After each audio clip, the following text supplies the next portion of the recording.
She was going to spend another New Year's Eve alone. 31 years old, no family waiting, no phone buzzing, no champagne on ice, just a frozen dinner and the same silence she'd worn like a second skin her whole life. Lena Carter had made peace with being invisible. Then, 3 minutes before midnight, someone knocked on her door. And standing in the hallway, soaked from the snow, breathless, furious with himself for waiting this long, was the one man she'd spent 2 years pretending not to love. Before we begin, if you believe some nights really can change everything, hit that like button and tell me in the comments which city you're watching from tonight. I want to see how far Lena's story travels. Now stay with me until the very end, because what happens after that knock is a story you won't forget. The radiator in apartment 4B had been clanking since October, and Lena Carter had stopped hearing it somewhere around Thanksgiving. That was the thing about living alone for 11 years. The noises that would drive anyone else insane became company. The tick of the old pipes, the hum of the refrigerator that ran a little too loud, the upstairs neighbor who dropped something heavy every night at 10:47 without fail. Lena could have set a watch by that thud. She stood at the kitchen counter in her socks, staring at a microwave dinner like it had personally offended her. Salisbury steak, mashed potatoes that were somehow both watery and gluey, a brownie square that tasted like it had been manufactured during the Reagan administration. "Happy New Year to me," she muttered, peeling the plastic back too fast. Steam burned her thumb. Perfect. Excellent start. She ran cold water over it and watched the snow fall outside the kitchen window. Big, fat, television movie snow. The kind of snow that made the city look like a postcard and turned the subway into a death trap. 42nd floor apartments in Midtown usually came with a view of something glamorous. The Empire State Building, maybe, or a slice of the park. Lena's window showed her an air shaft and the back of another building where a woman 3 floors down had been decorating her Christmas tree since the day after Halloween. The tree was still up. It would probably be up in June. Lena didn't judge. Her own tree, a 22-inch fake thing from a drugstore, sat on her coffee table with exactly 4 ornaments on it. She'd put them on drunk 2 weeks ago and hadn't touched them since. Her phone buzzed on the counter. She lunged for it before she could stop herself. That was the embarrassing part. The instinctive, hopeful lunge. Like some teenage girl waiting for a boy to text her back. It was a push notification from CVS. "Your prescription is ready for pickup." "Right," she said to the empty kitchen. "Thanks, CVS. Love you too." She set the phone face down and went back to the microwave. The clock on the stove said 9:47 p.m. 2 hours and 13 minutes until the ball dropped. 2 hours and 13 minutes of Ryan Seacrest pretending he was having the time of his life on a freezing rooftop. 2 hours and 13 minutes until another year of her life officially became last year, and a new year of it became this year, and nothing, not one single thing, would actually be different. She was 31 years old. She had $38,000 in savings. She had a job that paid $84,000 a year, and a boss who was, according to Business Insider, one of the 50 most powerful men in New York under 40.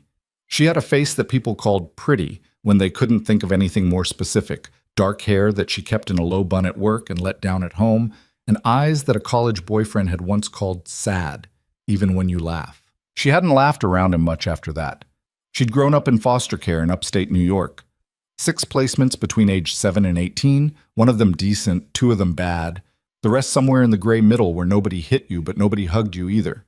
She'd aged out at 18 with a garbage bag of clothes and a community college acceptance letter, and she'd been building her life by herself ever since. No siblings she knew of. A mother who'd given her up before kindergarten. A father listed as unknown on a birth certificate she'd had to order from Albany when she was 22 because she needed it for a passport she'd never actually used. She made a good chicken noodle soup. She could do a cat eye in under 2 minutes. She'd read 1,247 books since starting her Goodreads account in 2019, which averaged out to depressing when you thought about how she'd gotten the time. And for 2 years, 3 months, and 11 days, if she was being honest, which she usually wasn't, even with herself, she had been in love with a man who didn't know her middle name. Adrian Vale, CEO of Vale Capital.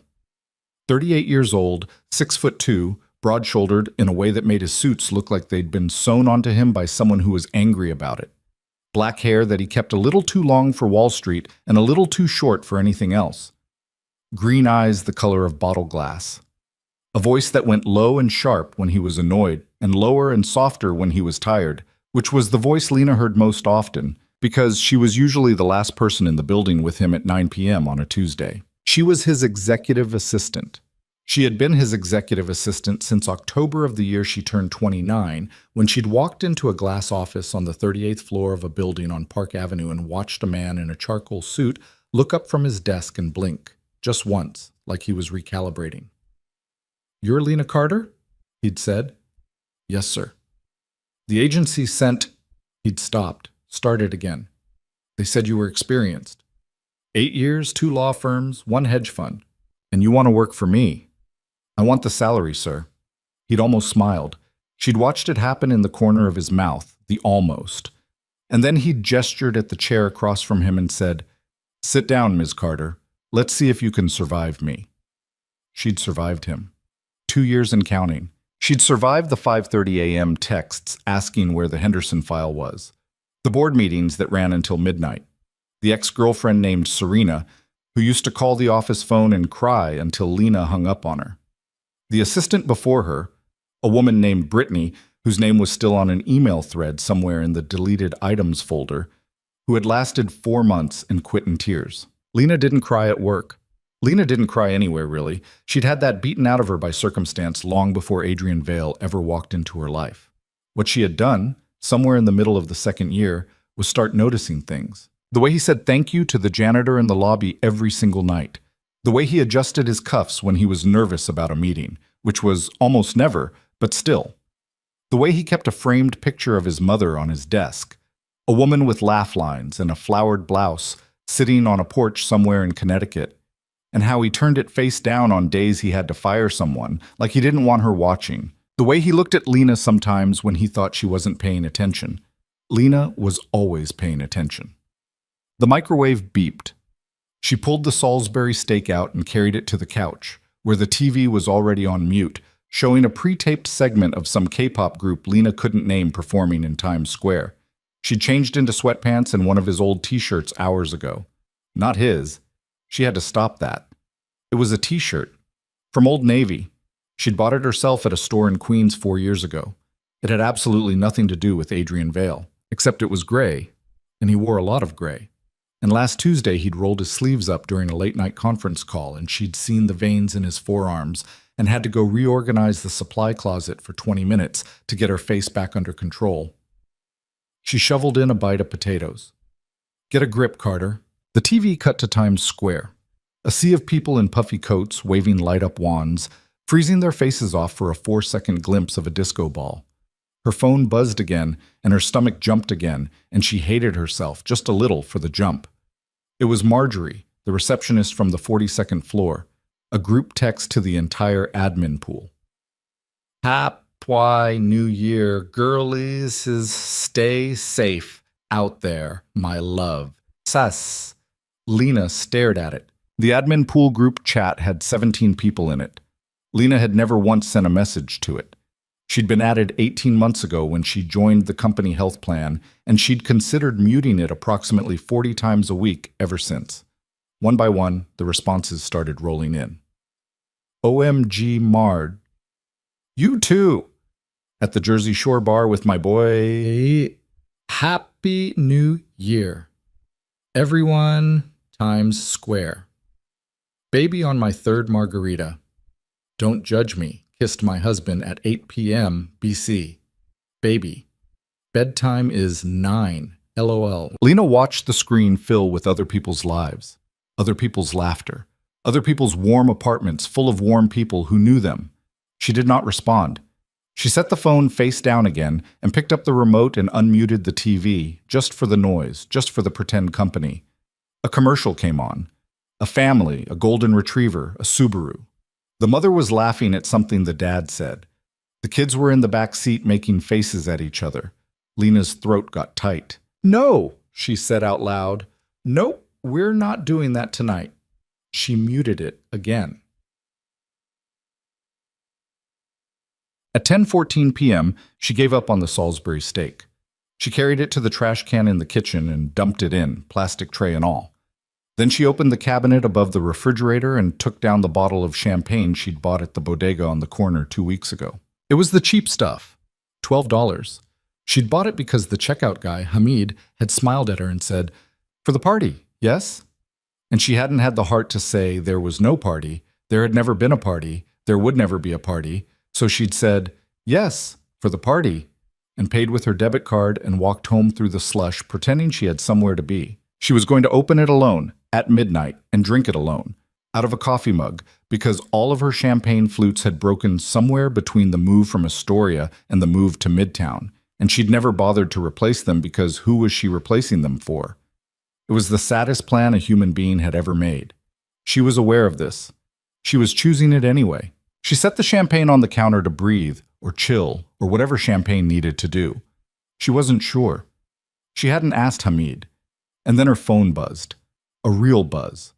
The long single buzz that meant a text message, not a push notification. She didn't lunge this time. She was learning. She walked to the counter slowly, like she didn't care, like she was barely curious, and she flipped the phone over. She stopped breathing. Adrian Vale, 10:17 p.m.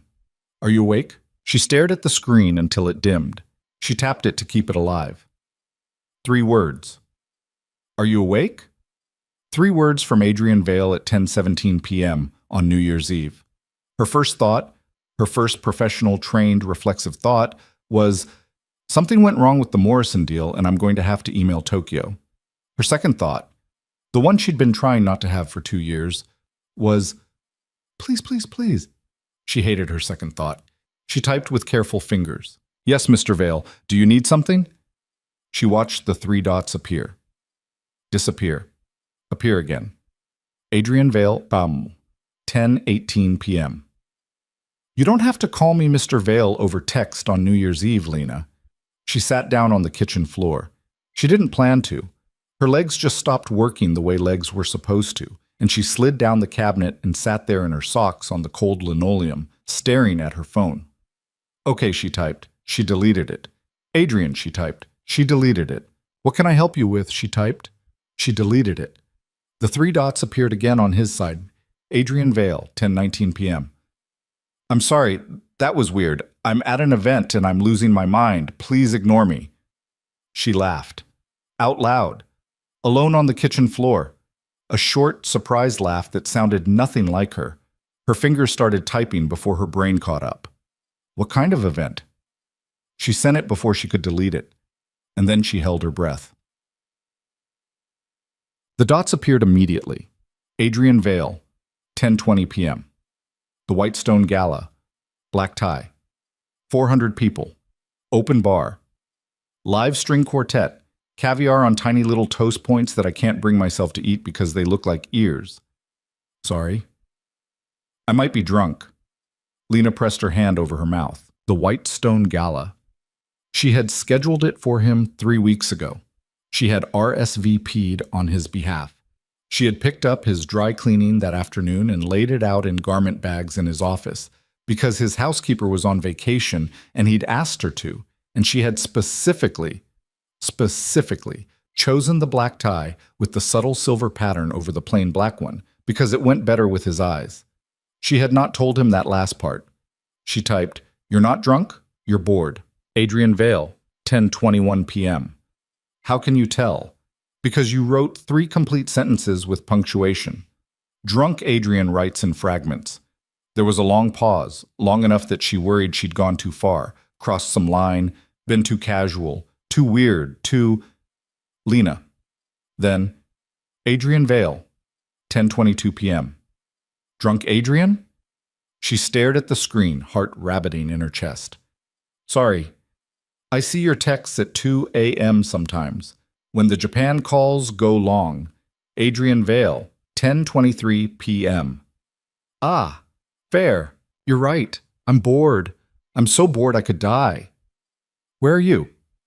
She looked around her kitchen, at the trashed Salisbury steak tray, at the $12 champagne, at her socks, one of which had a hole in the big toe. Home, she typed. Alone? She closed her eyes. Yes. The 3 dots started. Stopped. Started again. Stopped. A minute passed. 2. She thought, I've done it. I've made it weird. I've made him feel sorry for me. Tomorrow he's going to come into the office on January 2nd, and he's going to look at me like I'm his lonely assistant, and he's going to be kind to me, and I will die. I will actually die. I will walk into the Hudson in my pea coat. Then, Adrian Vale, 10:26 p.m. Can I be honest about something? Her mouth went dry. Yes. Adrian Vale, 10:26 p.m. I've been texting you for 9 minutes, and it's the best time I've had all night. But she dropped the phone. She actually dropped it. It bounced off her thigh and skidded across the linoleum and slid under the refrigerator. And Lena Carter, who did not panic, scrambled across the kitchen floor like a cartoon character and yanked it back out by the charging cord, which she had left plugged in for some reason, which she thanked every saint she didn't believe in that she had left plugged in. Her hands were shaking. Lena, she told herself. Lena, Lena, Lena. This is a man at an event full of models and senators and tech billionaires, and he's bored. And he's texting his assistant because she's the only person in his phone who isn't trying to get something from him. That's it. That is it. Do not make this into something it isn't. But the phone was in her hand, and her thumbs were already moving. The best time? Adrian, there are literal supermodels at the Whitestone Gala. Adrian Vale, 10:28 p.m. Are there? I hadn't noticed. She pressed her forehead against the cabinet door. Okay, she typed. Now I know you're drunk. Adrian Vale, 10:29 p.m. I had half a glass of champagne at 8 and a whiskey at 9:30. I'm not drunk. I'm honest. They're different things and people confuse them all the time. What are you doing? She looked around. The dim kitchen, the dead microwave, the snow outside the window. She considered lying. She didn't. Sitting on the floor, eating bad potatoes, watching Ryan Seacrest on mute. Adrian Vale, 10:30 p.m. That sounds better than where I am. It really isn't. Adrian Vale, 10:30 p.m. Try me. She closed her eyes. And she thought, not for the first time, but harder than she'd ever let herself think it before, about how she had no idea what this man actually wanted. About how every late-night email, every time he'd looked at her a second too long in the hallway, every time he'd said her name the way he said her name, she had told herself, stop, not for you. He's being kind. He's being a decent boss. He's being a human being who is polite to his staff. She had told herself that for 2 years. And tonight, a man who could be anywhere in the world, with anyone in the world, was sitting at a table at the Whitestone Gala texting her about toast points. She typed, I bought a bottle of $12 champagne 2 weeks ago. I was going to drink it alone at midnight out of a coffee mug. I don't have champagne flutes. They broke when I moved. My microwave dinner tasted like cardboard and I threw it away. I haven't spoken out loud to another human being since yesterday at the deli. I'm wearing sweatpants and a shirt that has a stain on it that I can't identify. I'm sorry. You didn't ask for that. I don't know why I... She sent it before she could delete any of it, and immediately she wanted to die. She wanted the floor of the kitchen to open up and swallow her. She wanted a meteor to hit Manhattan, specifically this building, specifically this apartment. Adrian Vale, 10:33 p.m. Lena, just her name. Nothing else. And then a second later, Adrian Vale, 10:33 p.m. I haven't eaten anything all night because every time I try, someone drags me somewhere to meet someone whose name I forget immediately. The last real conversation I had was with you on Wednesday when you told me my tie was crooked and you fixed it. I've been thinking about that for 3 days. She stopped breathing. She wrote back, You've been thinking about me fixing your tie for 3 days? Adrian Vale, 10:34 p.m. Yes.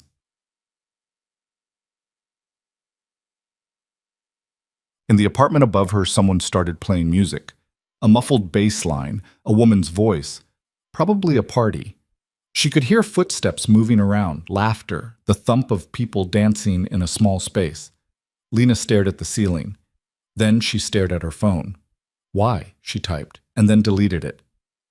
I don't understand, she typed, and then deleted it. Adrian, she typed, what are we doing? She stared at the question. It was the question. It was the only question. She held her thumb over the send button for a long time. She did not send it. Instead, she typed, Your tie was very crooked. Someone had to. Adrian Vale, 10:36 p.m. It wasn't that crooked, it was a little crooked. You could have told me from your desk, but you walked over and fixed it yourself. You stood very close. I could smell your shampoo. Lena's stomach dropped out through the floor. Through the ceiling of apartment 3B, through every floor of the building, down to the basement, down into the subway tunnels under Lexington Avenue. She typed, fingers shaking, "Adrian, you shouldn't be telling me that." The three dots appeared. Disappeared. Appeared. Adrian Vale, 10:38 p.m. You're right, I know. I'm sorry. Forget I said it. Please. I'm going to go find a wall to stand against and remember I have a job. Then silence. She waited. For 5 minutes she waited. For 10 minutes she waited. At 10:48, no more dots. No more messages. The radiator clanked. The party upstairs got louder. A single thud. Probably her upstairs neighbor dropping the same mystery object he dropped every night, except tonight, an hour early. Lena sat on the kitchen floor and started crying. She didn't make noise. She didn't sob. She just sat there and let the tears run down into her collar, into her t-shirt, into the hole in her sock, and she thought, well, there it is. There's the thing. You finally heard it. He noticed you. He's been noticing you. He said it out loud. And now he's scared because he's not supposed to have said it. And he's going to come into the office on Monday and pretend he never said it, and you are going to pretend he never said it. And it is going to be worse than if he'd never said it at all. She hated herself for typing back. She hated herself for not typing back more. She hated herself for being 31 years old and crying on her kitchen floor on New Year's Eve because a man she worked for said he liked her shampoo. She picked up her phone. She typed, "I could smell yours too. It's the cedar one. The one from the place on Madison. You've been using it since July." She held her thumb over send. She closed her eyes. She sent it. Nothing. For a full 4 minutes, nothing. She pulled herself up off the floor. She washed her face at the kitchen sink with cold water and the ancient bar of hand soap she kept by the faucet. She dried off with a dish towel and looked at her reflection in the dark kitchen window and whispered, "You are a grown woman. You are a grown woman. You are a grown woman." Her phone buzzed. Adrian Vale, 10:53 p.m. Since May, actually. "I bought it because you told Marjorie you liked the way the guys at the Madison Avenue barbershop smelled. You didn't know I was in the coffee room. I wasn't supposed to hear it. I bought it the next day." Lena sat down on the kitchen floor again. There was no other option. There was no world in which her legs were going to keep holding her up. She wrote, Adrian, just his name. Adrian Vale, 10:54 p.m. I know. I'm going to stop. I'm going to delete all of this. I'm going to go back into that stupid ballroom, and I'm going to toast with people I don't like, and I'm going to come into work on Monday, and I'm going to be your boss, and I'm going to be professional, and I'm never going to mention any of this ever again because you work for me, and I will not be that man. I'm sorry.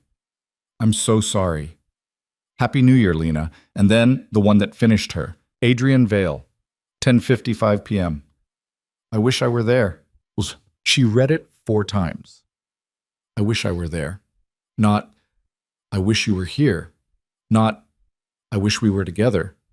Not any of the things a man who wanted a night with his assistant might say to get something. I wish I were there, in her apartment, with her bad microwave dinner, with her $12 champagne and her hole-in-the-toe socks and her fake Christmas tree with 4 ornaments. That was where he wished he was. Lena looked around her kitchen, at her life, at the scraped-together, careful, quiet life she had built by herself out of stubbornness and low expectations. And she did something she had not done in 2 years and 3 months and 11 days of working for Adrian Vale.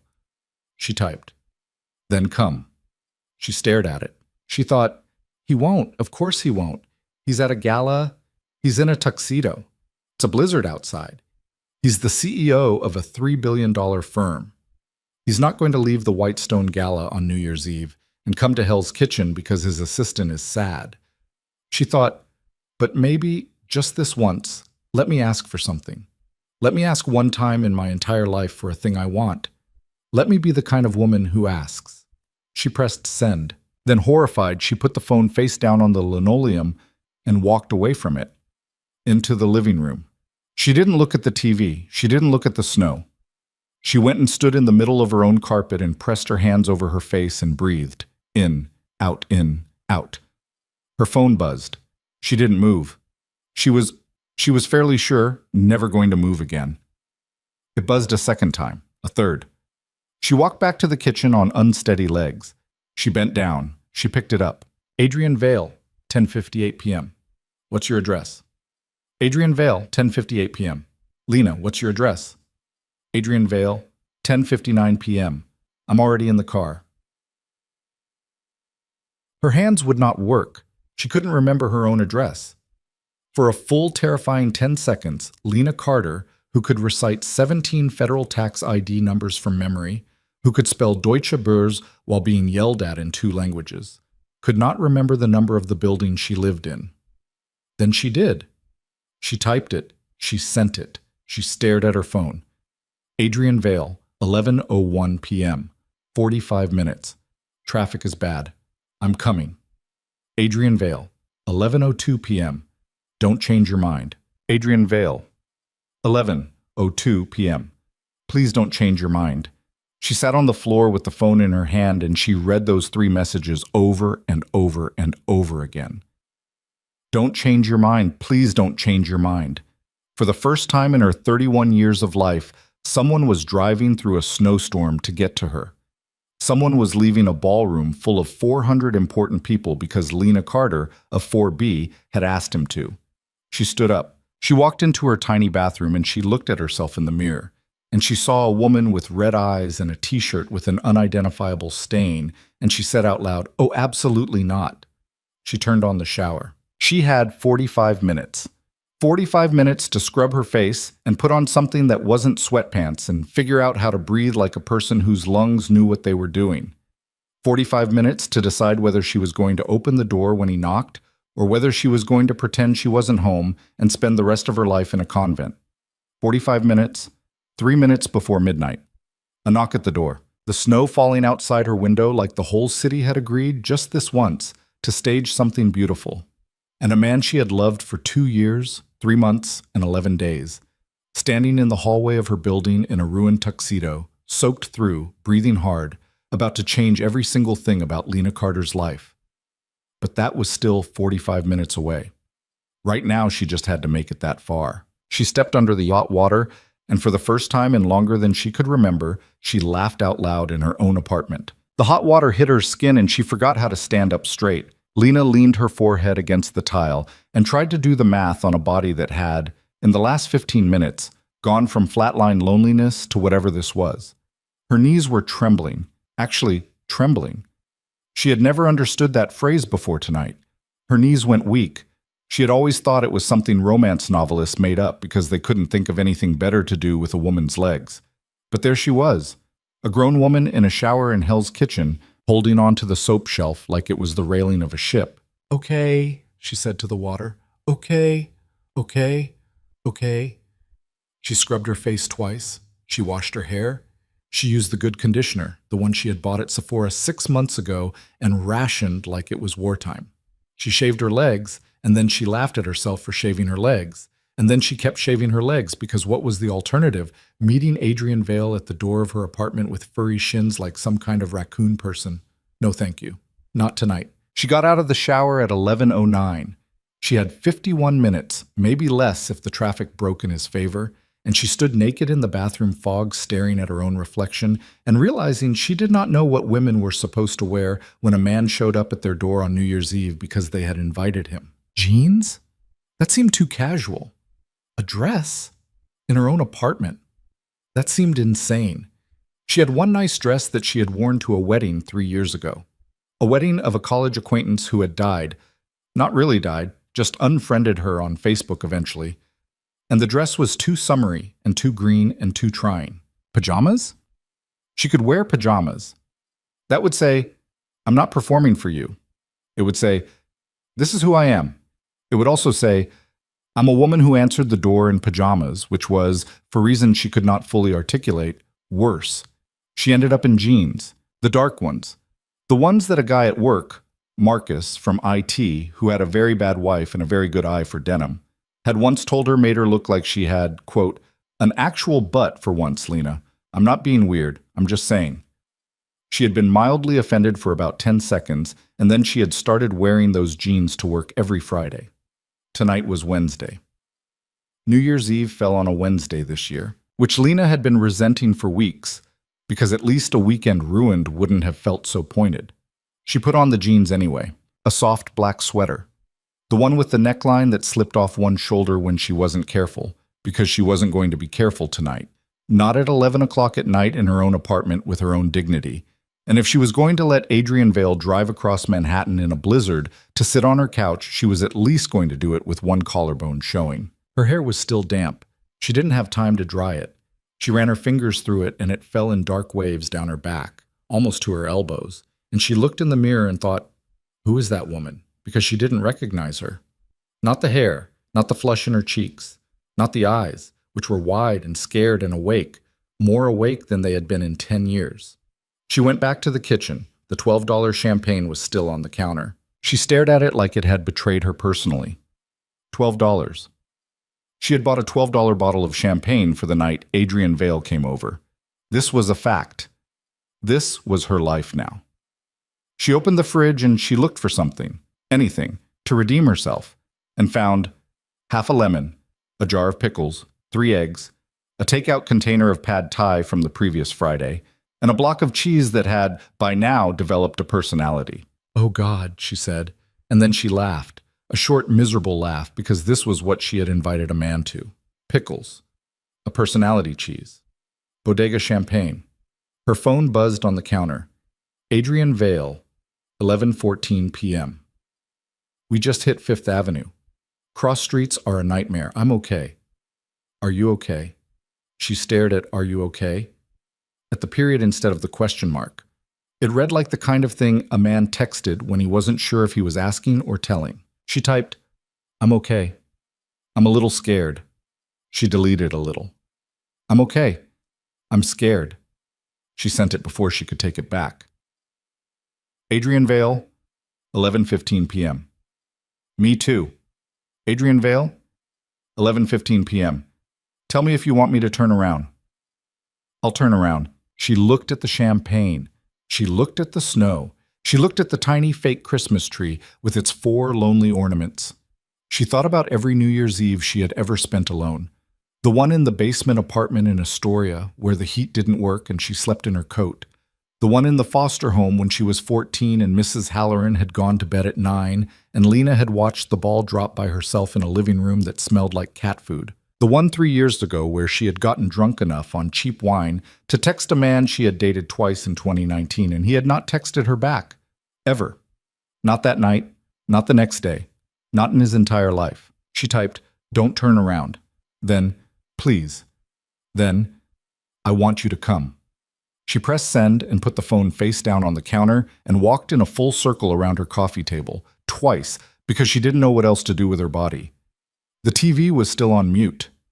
Ryan Seacrest was doing something in Times Square, gesturing at a crowd, his mouth moving soundlessly. The ticker at the bottom said 45 minutes to midnight. 44. 43. She started cleaning. She didn't know why. There was nothing to clean.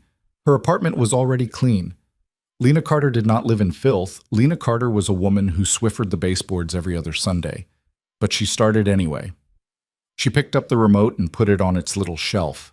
She folded the throw blanket on the arm of the couch. She plumped the 2 pillows she owned because she was a single woman who lived alone. She had no reason to own more than 2 throw pillows. And she stood back and looked at her small brown couch and thought it looked like a couch that had never, in its 3 years of service, had 2 people sit on it at the same time. It hadn't.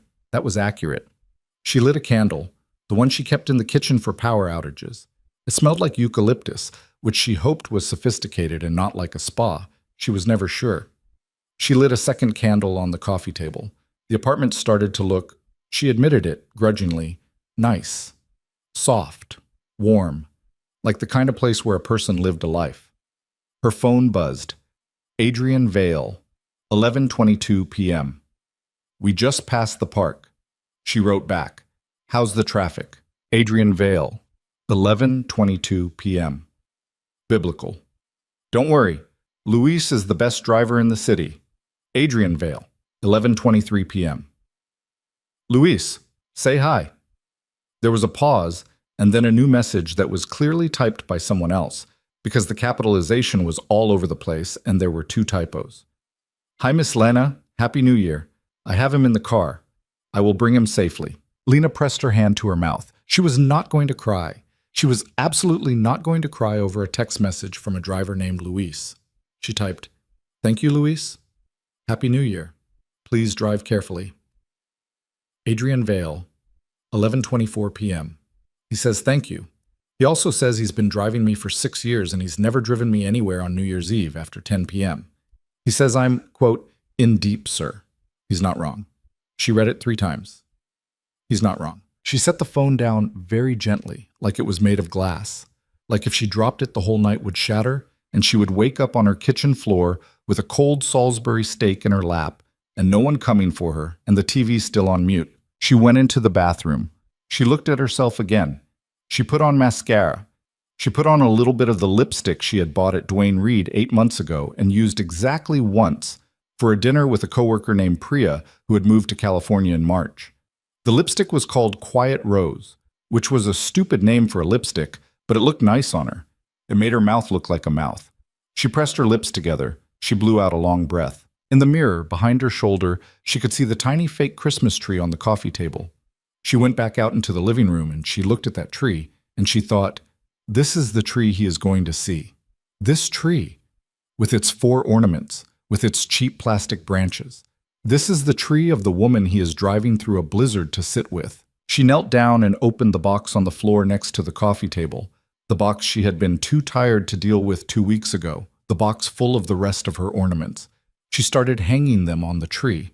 She didn't know why. It was something to do with her hands.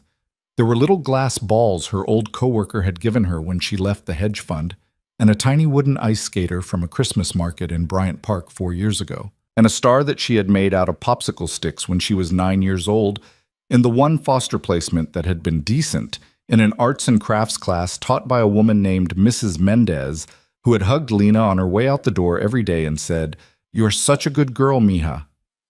Lena had kept the star for 22 years. She did not let herself think about why. When she was done, the tree was a little too full, top-heavy, lopsided. She sat back on her heels and looked at it. It looked like a Christmas tree that belonged to somebody who was trying. She wiped her eyes with the back of her wrist, and she looked at the clock. 11:34, 26 minutes. Her phone buzzed. Adrian Vale, 11:34 p.m. Lena, I need to tell you something before I get there. She froze. Okay. Adrian Vale, 11:35 p.m. I've been sitting in this car rehearsing it for 10 blocks and none of it sounds right, so I'm just going to say it badly. Adrian Vale, 11:35 p.m. This isn't a one-night thing. That's not why I'm coming. Adrian Vale, 11:35 p.m. I don't know exactly what I'm going to say when I get to your door. I haven't figured that out yet. But I want you to know, before I knock, that this, whatever this is, I mean it. I'm not going to wake up tomorrow and pretend it didn't happen. I'm not going to come into the office on Monday and be weird, unless you want me to be weird. In which case, I will respect whatever you want, and I will find you a new assignment with a boss who isn't a lunatic. But I'm not doing this because I'm bored at a gala. Adrian Vale, 11:36 p.m. I've been a mess about you for a long time. I thought you should know. Adrian Vale, 11:36 p.m. I'm sorry. I know this is a lot to read on the floor of your kitchen. She laughed. Out loud. A real one, wet and surprised. How did you know I was on the floor of my kitchen? Adrian Vale, 11:37 p.m. Lucky guess. Adrian Vale, 11:37 p.m. Also, you told me earlier, she sat down on the arm of the couch because her legs were doing the weak thing again, and she typed slowly, and she meant every word. Adrian, I need to tell you something too. I have been in love with you for 2 years. I don't know if that helps or makes everything worse, but you should know, before you knock. She stared at what she had written. She had never said it out loud to herself in those exact words. I have been in love with you. She had danced around it. She had told herself it was a crush. She had told herself it was circumstantial, proximity, the fact that he was tall and handsome and kind to the janitor. She had told herself every lie a woman tells herself to keep her heart safe in the corner of a room. She sent it. The 3 dots appeared. They appeared for a long time. Her phone buzzed. Adrian Vale, 11:39 p.m. Lena. Adrian Vale, 11:39 p.m. Oh, Lena. Adrian Vale, 11:40 p.m. I'm 12 minutes away. She stood up from the arm of the couch. She went to the kitchen. She took the $12 champagne out and she put it in the freezer because she had forgotten to chill it earlier, because she had been busy sobbing on her kitchen floor and shaving her legs and lighting candles like a woman in a romantic comedy. She ran a hand through her damp hair. She looked at her reflection in the black kitchen window. She didn't recognize the woman in the glass. The woman in the glass was smiling. At 11:45, she walked to the door and she stood in front of it, looking at it like it was something that might open on its own. The peephole was at eye level. She stared through it at the empty hallway. Fluorescent lighting, brown carpet, a cheap-framed poster of the Brooklyn Bridge that had hung there since she moved in. The hallway had never looked like a place anything important was going to happen. It looked like a hallway. Her phone buzzed. Adrian Vale, 11:47 p.m. We just pulled up. I'm coming up. She pressed her forehead against the door. Oh my God, she whispered. Oh my God, oh my God, oh my God. She heard the elevator ding, distant, down the hall. Her apartment was the 4th one from the elevator, and the carpet was thick, and she couldn't hear footsteps, but she knew. She knew he was walking down that hallway, in a tuxedo, in the snow, dripping on the brown carpet, passing the cheap frame poster of the Brooklyn Bridge. Her hand was on the doorknob before he knocked. He knocked. 3 knocks. Hard. Sure. And then a pause, and then a 4th knock that was softer, almost apologetic, like he had caught himself being too sure and wanted to dial it down. She opened the door. Adrian Vale was standing in the hallway. His tuxedo jacket was open and unbuttoned. His bow tie was hanging loose around his neck, undone. His white shirt was soaked at the shoulders and the chest where the snow had melted through his coat, which he was carrying in one hand, bunched up and dripping on the carpet.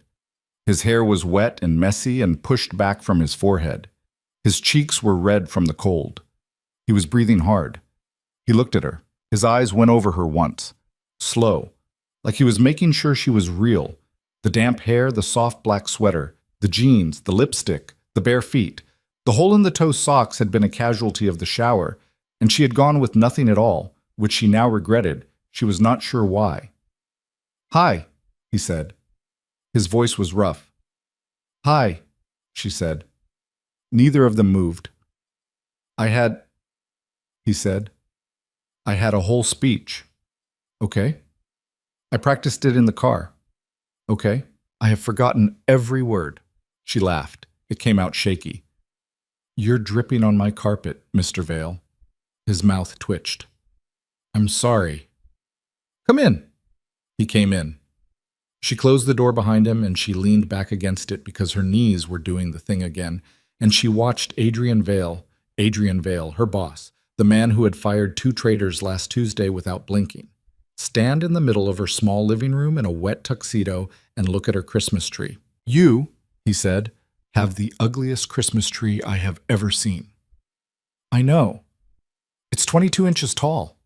I know. Why do you have so many ornaments on a 22-inch tree? I was nervous, He turned to look at her. You hung ornaments on a tree because you were nervous about me coming over. Yes. He was quiet for a second. Then he said, very softly, Lana, don't. Don't what? Don't look at me like that. I'll cry. I'm already barely holding it together, and if you look at me like that, I'm going to cry, and I'm wearing mascara for the first time in 2 weeks, and it's not waterproof. He laughed. A surprised, real full-body laugh. He dropped his wet coat on the floor, just dropped it, like a man who had never dropped a coat on a floor in his life, like a man who had always folded his coat or handed it to someone. And he stepped toward her, and then he stopped. Can I? He said. You can. I don't know what I was going to ask yet. Whatever it is, you can. He crossed the room in 3 steps. He didn't kiss her. That was what she had been bracing for, and it didn't come. Instead, he stopped a foot away from her, close enough that she could smell him, cedar and snow and cold. And he lifted one hand and put it gently, carefully, against the side of her face. His palm was freezing. She flinched, and then she didn't, and she leaned into it, and he made a small sound, low in his throat, like he had been holding his breath and didn't know it. "You cut your hair," he said, 2 weeks ago. "I noticed." "I know." "You know?" "You looked at my hair for a long time on Thursday. You didn't say anything. I thought you hated it." I couldn't figure out how to say I liked it without sounding insane. "You wouldn't have sounded insane. I would have sounded like a man who was very attentive to his assistant's hair." "Well," she said. "Yes, that." They stared at each other. His hand was still on her face. "Adrian," she said. "Yes." "This really happening?" "Yes." "Say something so I know I'm not dreaming." "If you were dreaming," he said, "I would be in a much better tuxedo. This one is ruined. There was a dog at the coat check that got out of someone's purse and ran through a puddle, and the staff threw a towel on my coat that was, in hindsight, wetter than the puddle. Then I got in the car, and Luis had the heat on too high, and I was sweating by 63rd Street. And now I'm cold again, and my shirt is sticking to my back, and I have been since approximately 10:17 p.m., the least composed I have ever been in my adult life. Does that help?" She laughed. "A little." "I have more if you need it." "Go." I rehearsed 4 different speeches on the way over. One was formal, one was a joke, one was... I don't know what it was. Poetry, maybe. It was bad. The 4th one was just your name over and over because I couldn't think of anything else. "Which one did you pick?" "None of them," he said. "I saw your face." She closed her eyes. His hand moved, barely. His thumb skimmed her cheekbone. She felt it like a struck match. "Lena," he said, "I want to tell you I've been thinking about you for 2 years. I want to tell you I've replayed every single conversation we've ever had. I want to tell you I know the sound of your laugh, and I know which days you have trouble sleeping because your eyes get a certain way, and I know you take your coffee with cream, but only if it's real cream, not the powdered kind, and I know you always double-check my schedule before you leave, even though you don't have to, and I know that once, 9 months ago, I caught you crying in the supply closet, and you pretended you were fine, and I walked away because I thought that was what you wanted, but I have regretted it every single day since because I should have asked if you were okay. I should have stayed. I should have... Adrian, I know. I'm doing it again. Kiss me." He went still. "Are you sure?" he said. "I've never been more sure of anything in my whole life." He kissed her. He kissed her like a man who had waited 2 years to do it. He kissed her slow first, with both his cold hands on her face, and she made a small sound against his mouth that she was going to be embarrassed about later. And then he stopped kissing her slow, and he kissed her like a man who had forgotten there was anything else in the world but her mouth. She was pressed against the door. One of his hands had moved to the back of her neck, under her damp hair, and the other was at her waist. And her hands... She didn't know where her hands were until she realized they were fisted in the front of his wet shirt, holding on like she was drowning. He pulled back, just barely, his forehead pressed against hers. "Lena." "Yeah." "I'm getting snow all over your sweater." "I don't care." "I should apologize for something." "What?" "I didn't bring champagne. I was going to. I was going to stop at a store and buy champagne. Luis drove past 3 stores and I kept saying, the next one, and then we were at your block and I hadn't bought anything. And I am showing up at your apartment on New Year's Eve empty-handed like I have champagne." "You have champagne. It's $12 and it's in the freezer. I forgot to chill it." He laughed. She could feel it in his chest, against her hands. "Perfect," he said. "That's perfect." He pulled back far enough to look at her face again. I'm Adrian." "Lena." "It's nice to meet you, Lena." "It's nice to meet you, Adrian." She didn't know when she had started crying, but she was crying, and he touched the wet under her eye with his thumb, very gently, and he said, "Don't. Please don't. I can't stand it." "I'm not sad." I know. It's the opposite. I know. He kissed her forehead, then her temple, then the bridge of her nose, then her jaw. He was counting, she thought dimly. He was kissing her face like there was a list and he had to get through it or the world would end. Somewhere, distantly, she became aware of sound.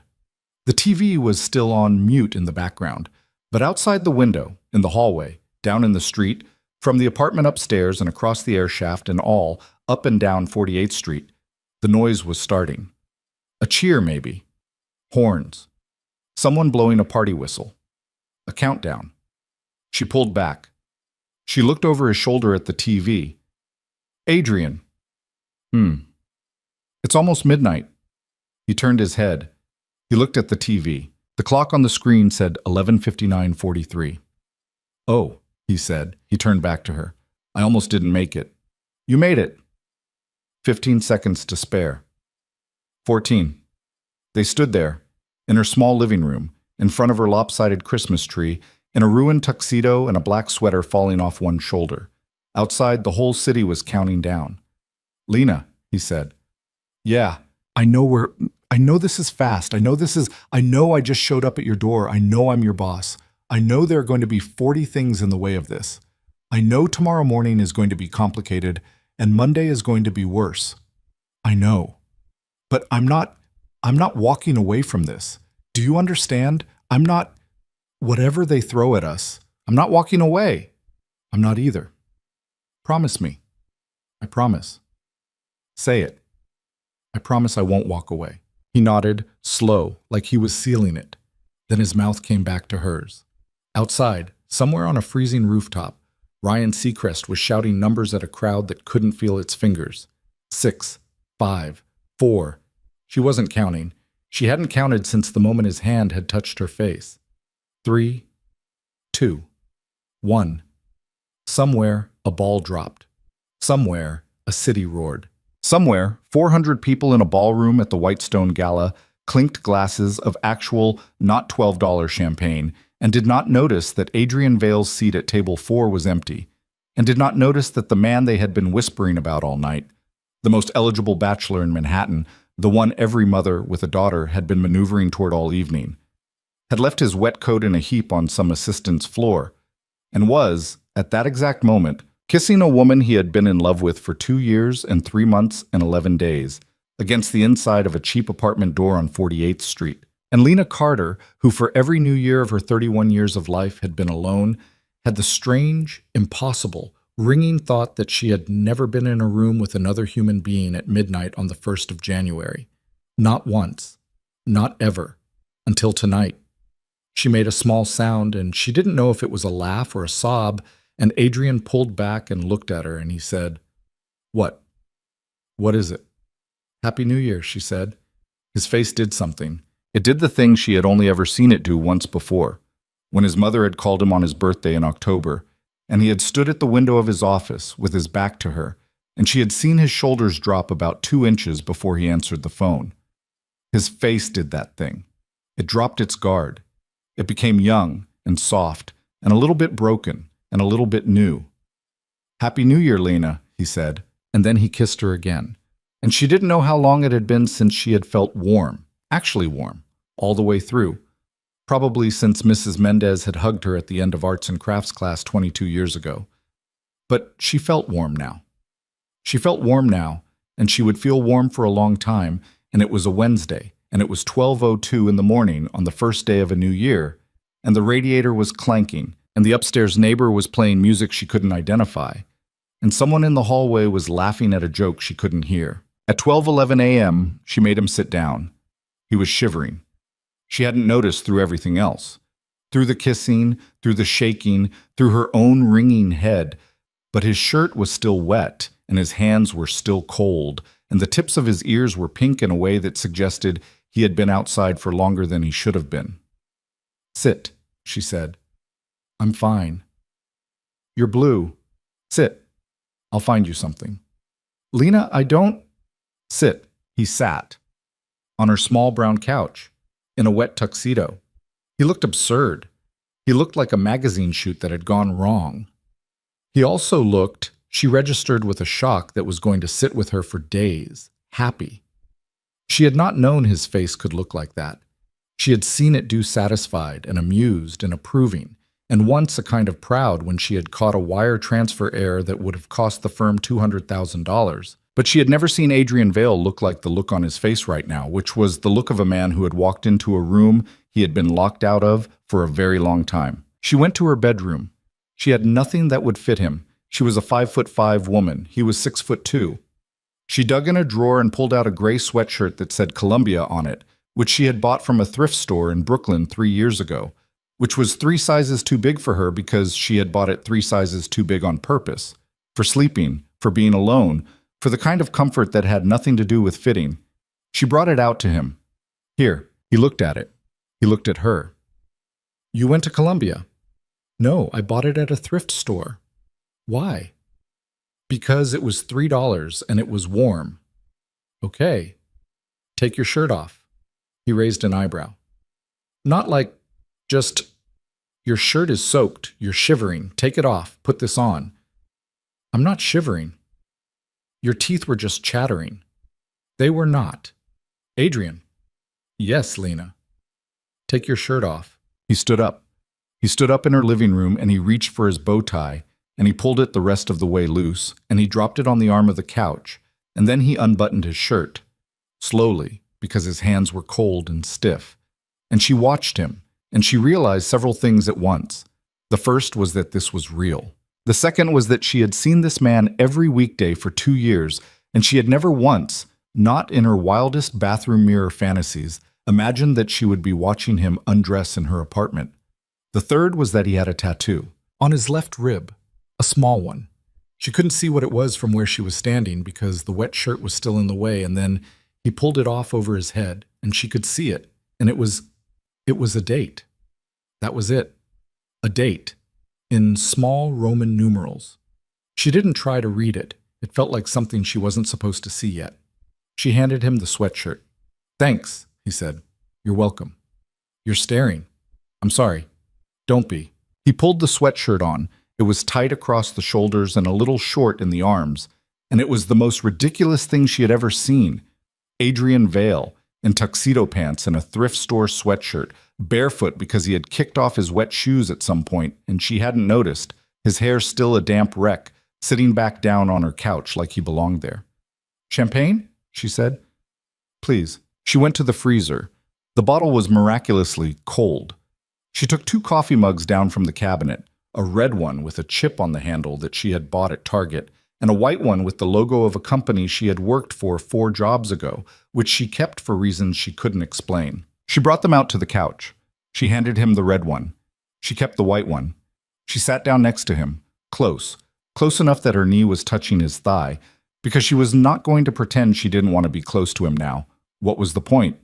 There was no more pretending. And she opened the champagne. It popped. Loud. They both flinched. She laughed. I haven't done that in a while. Clearly, she poured. She poured badly. It foamed over into her lap, and he reached for a napkin. Her kitchen had no napkins, only paper towels, and dabbed at her jeans, and his hand was on her thigh, and everything stopped for a second. Sorry, he said. Don't be. She held up her mug. To New Year's Eve. He held up his. To New Year's Eve. To Ryan Seacrest. To Ryan Seacrest. To the Whitestone Gala. Absolutely not. She laughed. They touched mugs. The clink was muted. She took a sip. It tasted predictably like $12 champagne. Sour, fizzy, not entirely not bad. And she thought she had never tasted anything better in her life.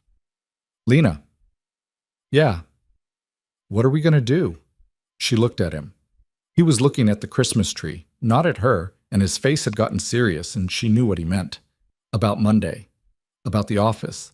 About the 40 things that were going to try to get in the way. She set her mug down on the coffee table next to the candle, next to the tree. I don't know, she said, but we're going to figure it out. Yeah. And I'm not going to let you lose your job over me. Lena, and I'm not going to lose mine either. Lena, listen. I'm listening. He turned. He set his mug down next to hers. He took both of her hands in both of his. Whatever happens on Monday, he said. Whatever happens on Tuesday. Whatever happens for the next, I don't know, 6 weeks, 6 months, 6 years. We're going to figure it out together, you and me, okay? Okay? I'm not fancy enough for you, Lena Carter. You're fancy enough for me. I'm in a thrift store sweatshirt on your couch.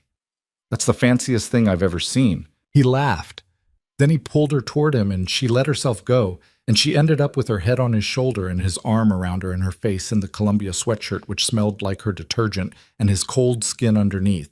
And outside the radiator clanked and the music played upstairs, and somewhere a siren went by on Ninth Avenue, and in the corner of the room the little Christmas tree, lopsided and top-heavy, and covered in ornaments from a woman who had been trying, glowed in the light from the 2 cheap candles. Lena. Yeah. Can I stay? She was quiet for a long time.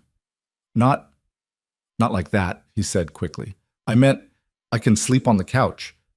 The drive home, the snow, and I don't want to leave yet.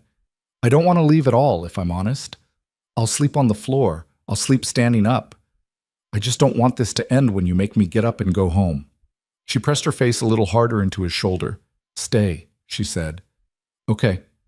On the couch. On the couch. For now. He was quiet. Then he said, for now. She could feel his heart beating through the sweatshirt. It was going fast. Faster than his voice sounded.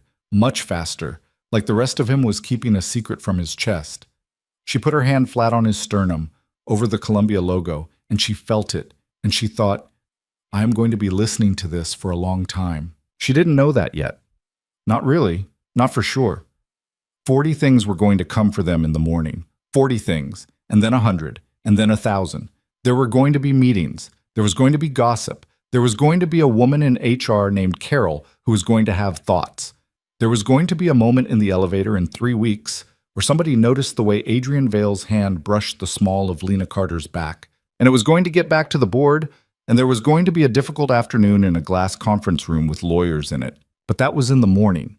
That was January 2nd and January 7th and February and March. Right now it was 12:34 a.m., and she was on her couch, and Adrian Vale was asleep with his head back against her cushions and his mouth slightly open because he was exhausted, because he had been on his feet at a gala for 4 hours and then driven through a blizzard and then undressed in her living room, and she had pulled a throw blanket over him and watched him fall asleep in under 6 minutes, which she thought was maybe the most trusting thing she had ever seen anyone do. She blew out the candles. She left the tree lights on. She sat down on the floor in front of the couch because she didn't want to go to bed without him, and she didn't want to wake him up. She put her head on the cushion next to his knee. She closed her eyes. The radiator clanked. The party upstairs went on. Somewhere in the building, a door opened and a woman laughed, high and delighted. And then the door closed and it was quiet again. Lena Carter, 31 years old, who had spent every New Year's Eve of her life alone, fell asleep on her living room floor with her cheek on a thrift store sweatshirt and one man's warm hand, in his sleep, drifting down to rest on top of her hair. Somewhere around 2 in the morning, it started snowing harder. By morning, 48th Street was going to be buried. Neither of them woke up to see it. By morning, 48th Street was under 14 inches of snow. Lena Carter woke up first. Her neck was stiff from the angle, her cheek had a fabric pattern pressed into it from the cushion, and there was a dead, tingling feeling in the arm she had apparently slept on. The living room was gray with the kind of muffled gray that only happened in New York after a serious snowfall, when the sound of the city got sucked up into drifts and the light came through the window soft as cotton. Her little Christmas tree was still glowing, 400 tiny lights on a 22-inch tree, and the candles she had blown out at 12:34 were black stubs in their jars. She did not move. She was afraid to move. Adrian Vale was still asleep on her couch, one arm flung over the back of it, the other tucked under the throw blanket she had thrown over him. His mouth was still slightly open. His hair was catastrophic. The Columbia sweatshirt had bunched up around his ribs, and she could see a strip of pale skin and the corner of that tattoo again. She still couldn't read the numbers, and she still didn't try. His hand was in her hair. He had, at some point in the night, shifted his arm so that his fingers were tangled in the ends of it, loose, gentle, like he had been reaching for her in his sleep and then given up halfway. She lay very still on the floor and watched the ceiling. She thought, If I move, he wakes up. If he wakes up, he leaves. If he leaves, I have to start figuring out whether that happened or not. She gave herself 10 more minutes. They turned into 20. At 7:42 in the morning, his phone started ringing somewhere in the coat on the floor. Adrian made a sound that was less a word and more the noise a bear might make if you poked it in November. His hand tightened in her hair. Not hard, just a reflex. And then he registered that his hand was in her hair, and she felt him go still, and she could tell, even without looking at him, the exact moment he remembered where he was. "Lena," he said. His voice was destroyed. "Hi. Am I on your couch?" "You are on my couch." "Is it morning?" "It is morning." A pause. He didn't move. "Is that my phone?" "Yes." "Can we let it ring?" "That's your choice." It rang 4 more times and stopped. 3 seconds later, it started again. "Jesus Christ," he said, quietly, almost to himself. He disentangled his fingers from her hair, slow, careful, like he was worried about snags, which she suddenly and violently loved him for, and sat up. The blanket fell into her lap. He swung his legs off the couch and reached for the pile of his wet coat on the floor and dug through the pockets until he found his phone. He looked at the screen. "It's my mother," he said. "Oh, she gets up at 5 on New Year's Day. She's been trying to reach me since I left the gala. I have..." He looked at the screen. 11 missed calls and a voicemail and 4 texts, and she has just called me a 12th time. "You should answer." "I'm going to answer. Do you want me to go in the other room?" "No," he said immediately. "No, please, stay. Please stay." She stayed. He answered. "Hi, Mom." There was an immediate, audible reaction on the other end of the phone. Lena couldn't make out the words. The voice sounded compressed through the earpiece, but the tone was unmistakable. A woman, somewhere in her 60s, somewhere in Connecticut, who had been up since 5 and had not slept well, and had spent approximately 7 hours convinced her only son had frozen to death in a ditch on the Merritt Parkway. Adrian listened. Then he said, I know, Mom. I'm sorry." Pause. "No, I didn't. I wasn't at the gala. I left early." Pause. It's complicated, Mom." Pause. "No, I'm not hungover." A long pause. "I'm fine. I'm more than fine." He looked at Lena when he said that. She was still on the floor, wrapped in the throw blanket now, her hair wrecked, her makeup from the night before smudged under her eyes, her lipstick kissed entirely off, her sweater pulling off one shoulder the way it always pulled off when she sat on the floor, and he looked at her like he wanted to tell his mother everything and also like he didn't know where to start. "Mom," he said, "I'm going to call you back in a little bit, okay? I'm okay. I promise." Pause. "Yes." Pause. "I said yes, Mom." Pause. Longer. "We can talk about it when I call you back. I will. I will. I love you. I will. I love you. Goodbye." He hung up. He put the phone down on her coffee table next to the dead candle with the exaggerated slowness of a man who was resisting the urge to throw it through a wall. "She's coming," he said. "Coming where?" "Here. To the city. She was going to come Sunday for dinner. She's moved it up." "Because of the weather?" "No." "Oh, she heard my voice. She says she can hear my voice." He rubbed his face with both hands. "She's known about you for a year." Lena sat up very straight. "What?" "My mother has known about you for a year. Adrian, I have 2 sisters. I have a mother. I'm an only son. They have had nothing to do for approximately 14 months, except ask me very invasive questions about why I get quiet when my phone dings at certain times. I'm sorry. I know. I'm going to pay for therapy. For both of us. It's going to be a thing." She stared at him. "What did you tell her about me?" He didn't answer right away. "Adrian," she said. "I told her," he said carefully, "that I worked with a woman who I thought was maybe the best person I had ever met, and that I couldn't do anything about it because I was her boss, and that it was probably going to ruin my life. And my mother asked me what my plan was, and I told her I didn't have one. And my mother said, and I quote, 'Adrian Michael Vale, I have raised you better than that.'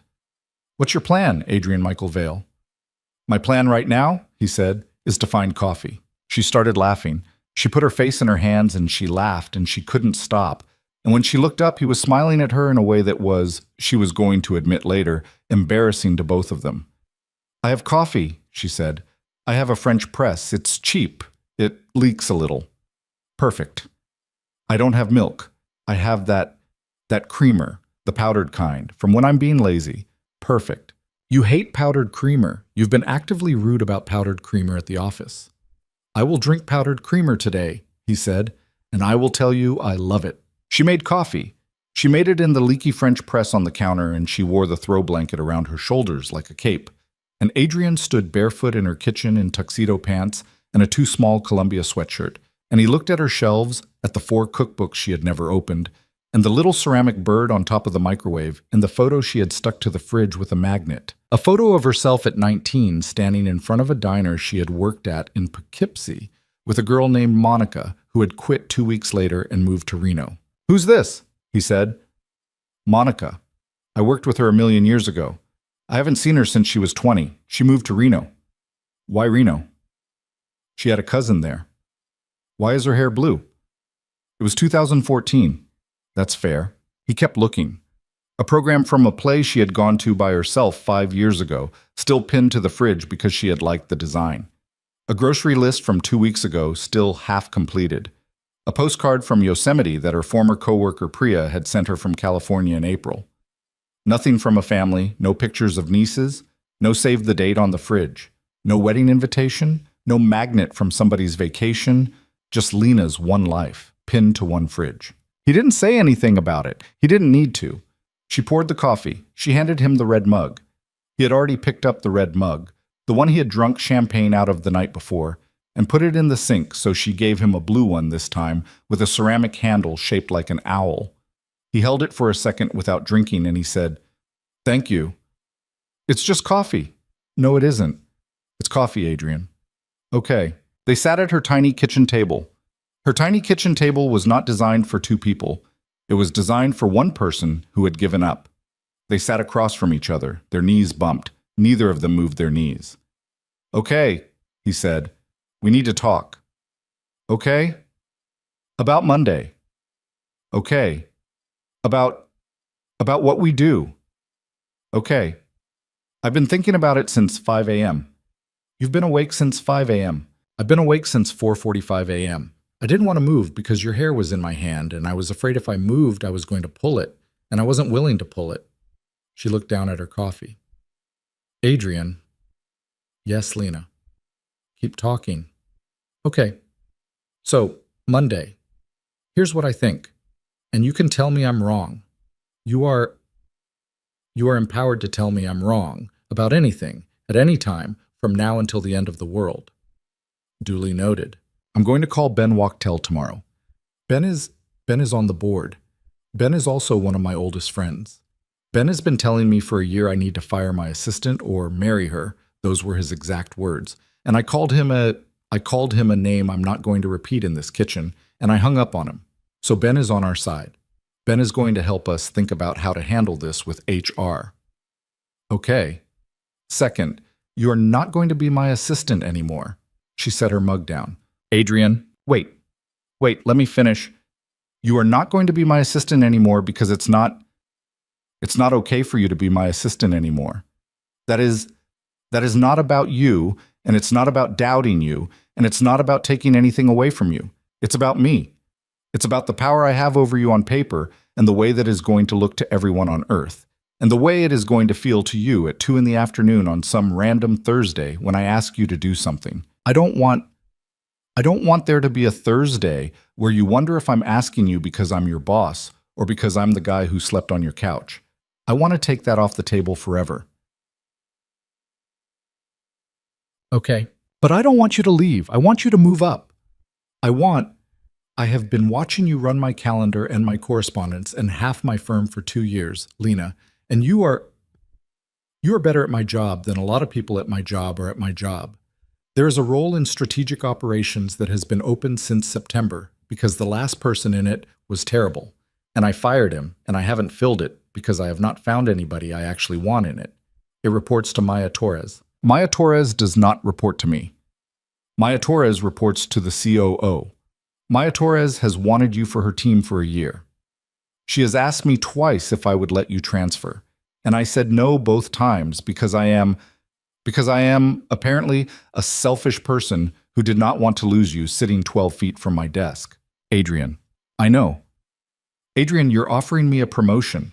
I am not offering you anything. Maya is going to offer you a promotion next week with a 15% raise, benefits, and the ability to fire me as a character in your work life without ever having to see me in the hallway again if that's what you want. Adrian. I know. Adrian, stop. Look at me. He looked at her. His eyes were tired and green and scared and also steady, and she thought, this is what he looks like when he's telling the truth. I don't want to never see you in the hallway again. I know, I'm just saying you get to choose. I know what you're saying, but I need you to hear me say this. I want the job with Maya. I want the raise. I want the distance from you on the org chart. I want all of that because you're right. Because you are actually right. Okay. But I want to see you in the hallway. I want to see you in the elevator. I want to be able to ride down 42 floors with you at 6 p.m. and not be terrified that somebody is going to look at us. He closed his eyes for a second. Okay, he said. Okay. We'll figure that part out. We will. Lena. Yeah. I'm very bad at this. Bad at what? All of this. I'm 38 years old. The last serious relationship I had ended in 2019. The one before that ended in 2014. I am not good at people. I am good at spreadsheets, and I am good at meetings, and I am very, very good at saying no. I am not good at this. I just want you to know in advance, because I'm going to disappoint you at some point. I'm going to go quiet. I'm going to work too late. I'm going to forget something important. I'm going to be a frustrating person to be in love with. And I'm sorry in advance. She set her coffee down. She reached across the table. She took his hand. Adrian. Yes, I aged out of foster care at 18. I haven't had a real relationship since 2017. I've been alone on New Year's Eve for 9 years in a row. I'm going to be a frustrating person to be in love with too. I'm going to flinch when you try to plan things, and I'm going to try to pay for things I can't afford to pay for because I don't want to owe you. And I'm going to expect you to disappear on me at some point because I always expect everyone to disappear on me at some point. I am. She was tearing up again. Damn it, she had not signed up to cry twice in 12 hours. I am not your picture book girlfriend. I don't come from anywhere. I don't have people. Lena. What? You do now. She put her forehead down on the tiny kitchen table. Oh my God, she said, muffled into her arm. You can't say things like that. You can't. I will die. I will literally die right here. My landlord will find me and tell my remains to a Columbia sweatshirt. He was laughing. She could feel the table shaking. He was laughing, and he moved his hand, and his fingers slid through her hair at the crown of her head, slow and careful, and he held his hand there. Lena, he said, I need to ask you something. She didn't look up. What? Can I take you out to breakfast? She looked up. Right now? Right now. There's a diner on 8th Avenue called the Blue Owl that is open 365 days a year, including New Year's morning, and I would like to take you to it.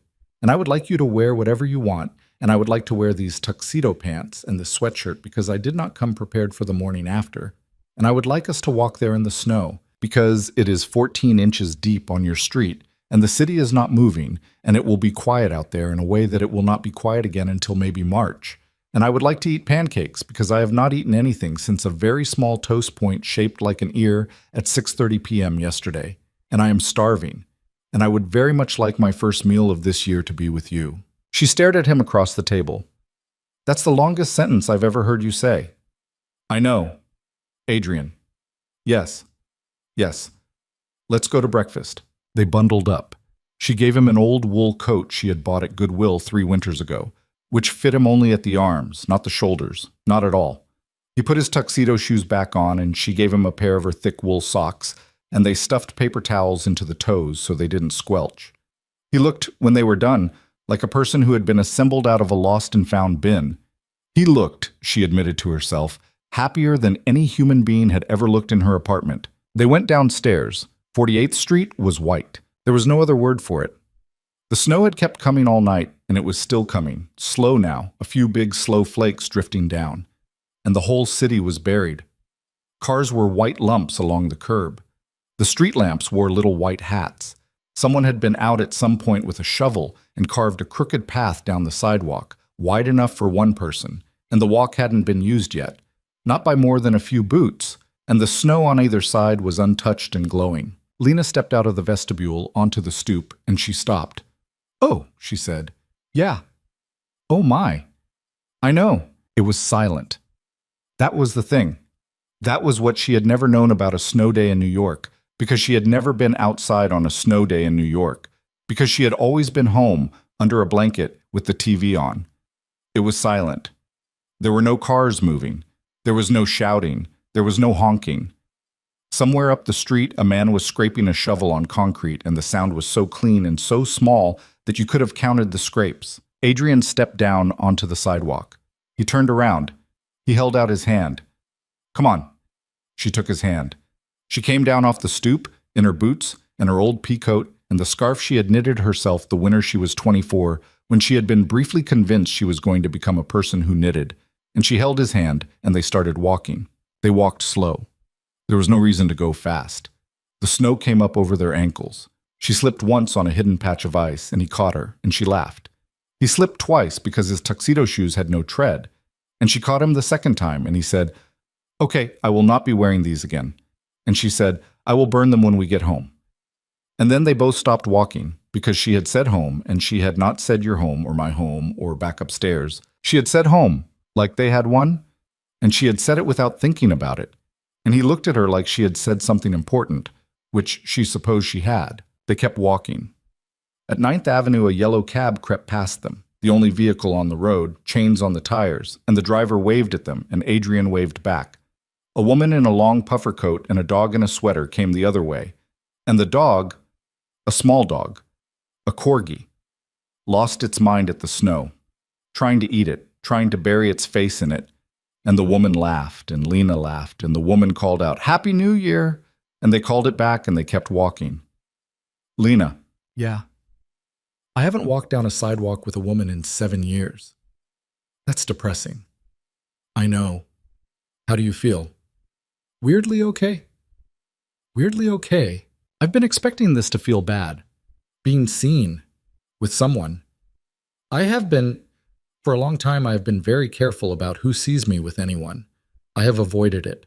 I have not let anybody see me with anybody since a long time ago. And I thought walking down this sidewalk was going to feel like getting x-rayed, and it doesn't. What does it feel like? It feels like holding your hand." She squeezed his hand. She couldn't say anything. The Blue Owl was a block and a half away, and they saw the neon open sign from all the way down the street. It was red and slightly flickering, and it was the only spot of color on the whole block, other than them. The windows of the diner were fogged over from the inside.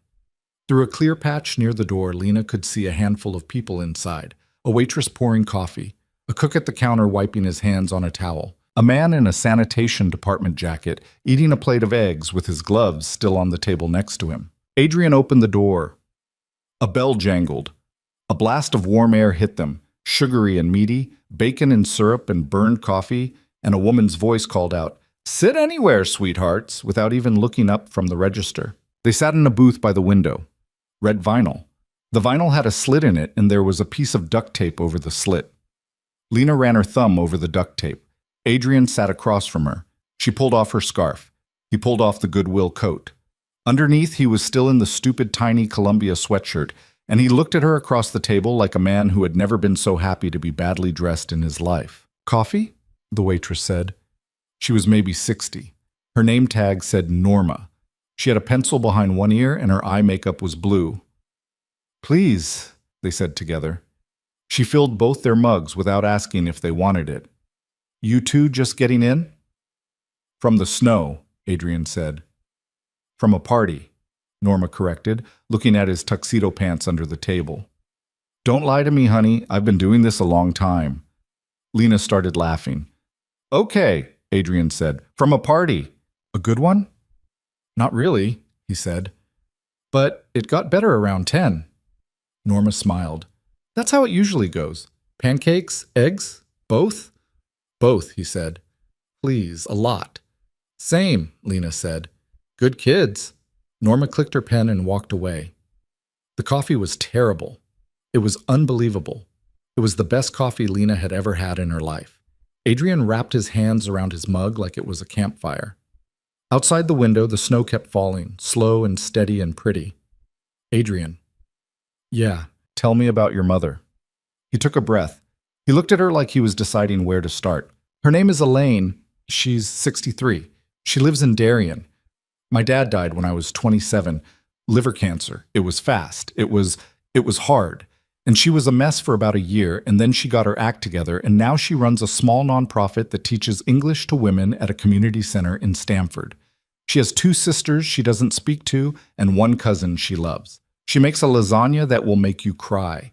She watches the Mets. She cries at Subaru commercials. She sounds wonderful. She's terrifying. She will hug you the first time she meets you.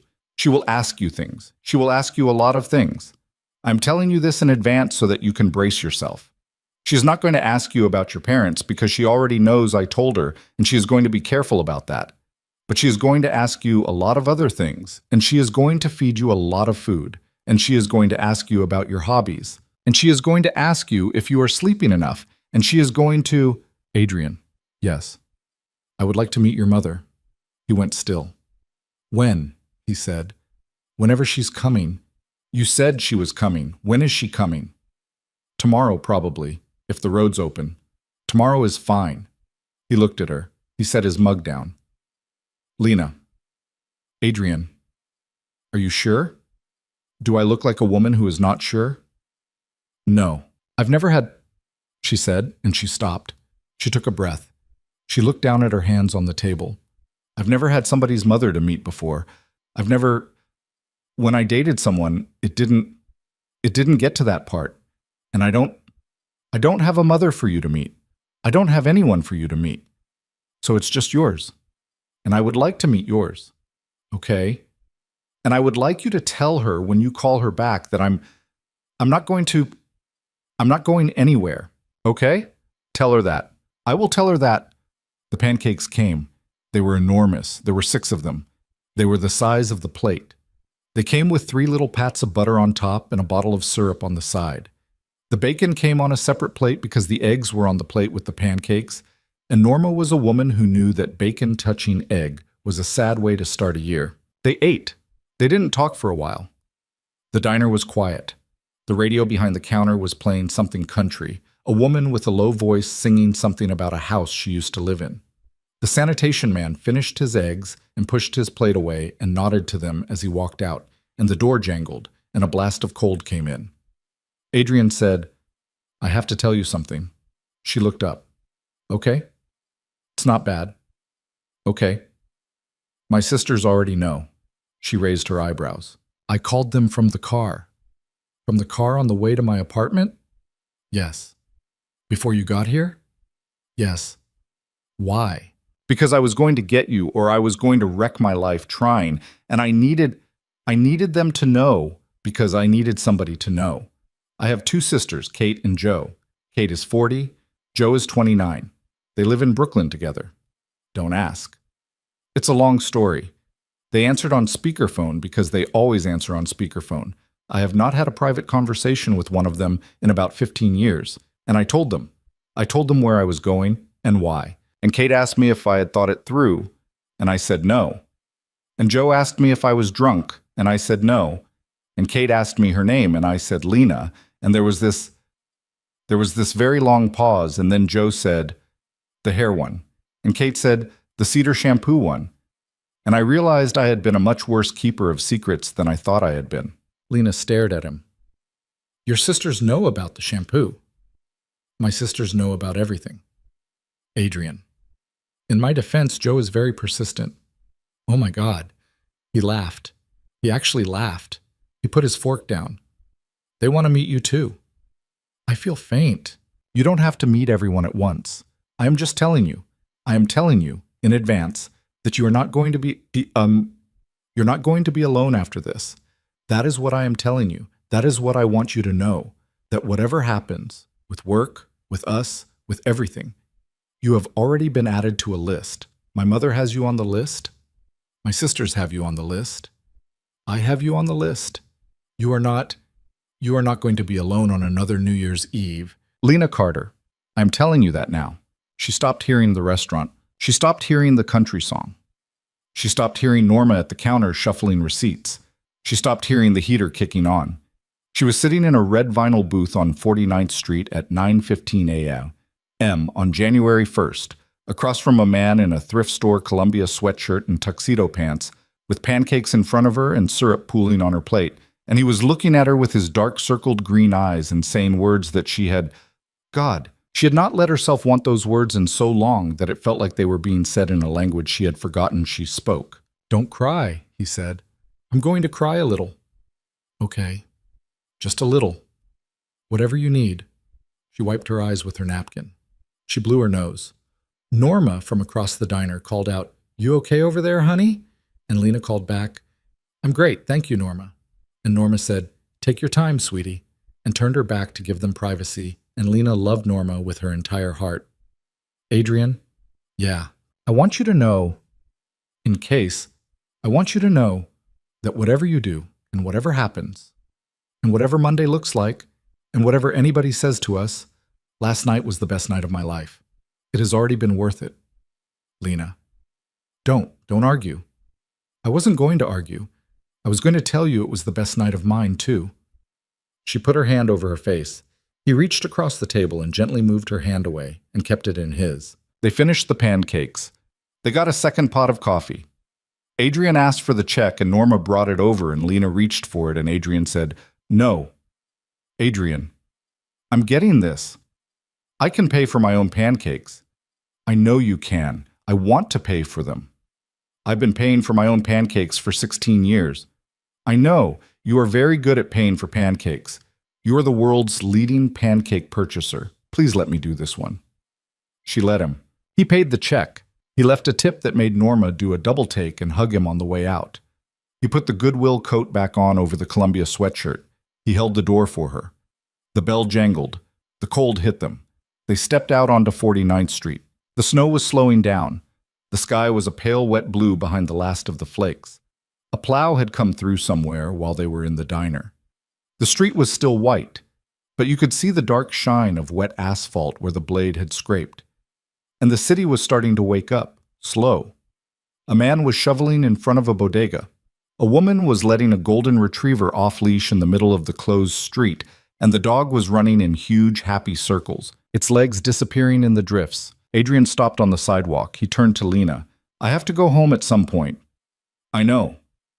I need to get clothes. I need to shower. I have to call my mother back, and I have to call my sisters back, and I have a lot of work to do before Monday. I have to call Ben. I have to call HR. There are a lot of phone calls." "I know. Come with me." She blinked. "To your apartment. To my apartment, just for the day.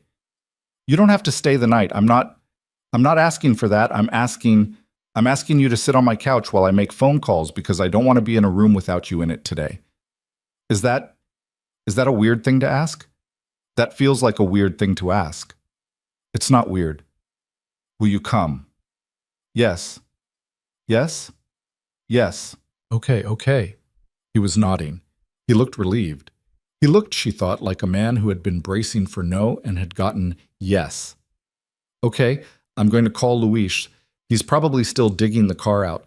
Do you want to come back to your place first and grab a bag, or—" "I want to grab a bag." "Okay, good. They walked back to her building. He held her hand the whole way. At the corner of 48th and 10th, a pair of teenage boys were in the middle of a snowball fight, hitting each other so hard with ice that it was more of a battle than a game, and one of them slipped and landed on his back in a drift and started laughing so hard he couldn't get up. And his friend stopped throwing snow and started laughing too, and the two of them lay there for a minute in the snow cackling at each other. Adrian and Lena walked past them and smiled, and Adrian said under his breath, "Brothers?" "How can you tell?" "I have 2 sisters. I know what siblings laugh like." They got back to her building. They climbed the 4 flights because the elevator was making a noise Lena didn't trust today. She opened apartment 4B. She stepped inside and it was exactly the same as they had left it. The blanket on the couch, the 2 mugs on the coffee table, the Christmas tree still on, the candles still out, the bottle of champagne empty on the counter. And also it was not the same at all, because yesterday, at this time, it had been the apartment of a woman who lived alone, and today it was not. She packed a bag, small duffel, pajamas, a change of clothes, her toothbrush, her phone charger, her book. She stood in the bathroom for a second and looked at herself in the mirror, the same mirror she had looked at herself in yesterday, and the woman looking back was the same face, same hair, same dark eyes, and also she was not. Lena didn't have a name for what was different. She decided not to name it yet. She came back out. Adrian was in the living room in his ridiculous outfit looking at her ornaments. He was holding the popsicle stick star carefully in one hand, as if it might break. "Who made this?" he said. "I did." "When?" "I was 9. "It's beautiful." "It's a popsicle stick star, Adrian." "Yes." "It's not beautiful." "It is to me." He hung it back on the tree. He turned around. He looked at her duffel bag, at her coat, at her boots. "Ready? Ready?" She locked the apartment behind her. They went down the 4 flights of stairs and out onto the sidewalk, and Luis was there in the black Suburban, idling at the curb, and he rolled down the window and grinned at Lena like he had been waiting to meet her his whole life. "Miss Lena," he said. "Finally." "Hi, Luis." Get in, it's warm." "Mr. Adrian, I told you for a year." "Shut up, Luis." "I told him for a year, Miss Lena."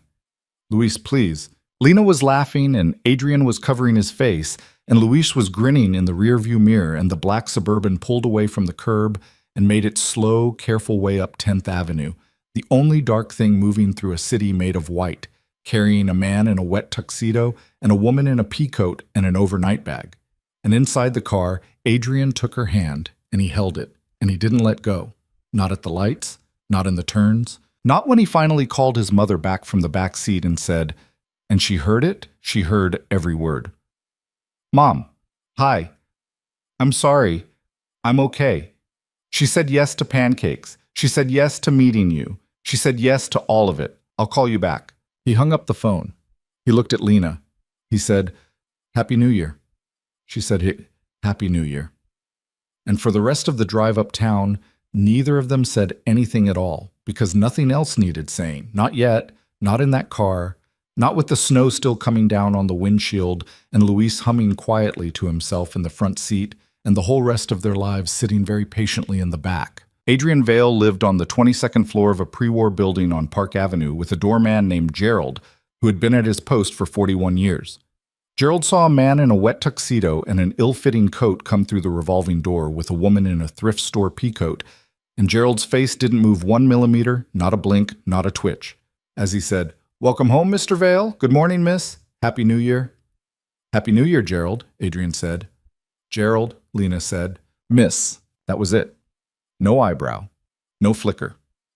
Gerald pressed the elevator button for them and stepped back, hands folded behind him, and Lena realized somewhere in the ride up that Gerald had probably seen Adrian Vale come through that lobby 10,000 times in the last 6 years and had never once, not once, seen him come through with a woman. Because if Gerald had seen it before, Gerald would have looked at her differently. Gerald had looked at her the way he would have looked at the president's wife, the way he would have looked at a person he was being careful not to make feel watched. The apartment was not what she expected. She had expected glass, marble, a view. She had expected something out of the magazines that came in the mail for him addressed to the office, the ones she routed to his assistant mailbox, which was her mailbox, which she had flipped through sometimes when no one was looking. She had expected a home that looked like his office looked, expensive, impersonal, cold. It was none of those things. It was a railroad apartment on the second-to-top floor of a building with good bones and bad plumbing and a tile floor in the entryway that had been laid in 1924 and never replaced. And it had books. That was the first thing she saw. Books. On every wall. Floor to ceiling in the hallway that led from the entry, stacked sideways on top of the shelves where they had run out of vertical room, piled double deep in places, an actual ladder against one of the walls like in a movie. She took her boots off at the door because her boots were wet and because she didn't know what else to do with her hands. And she stepped onto the cold tile in her socks, and she looked up, and she said, "You have so many books." "I like books." "Adrian, you have so many books."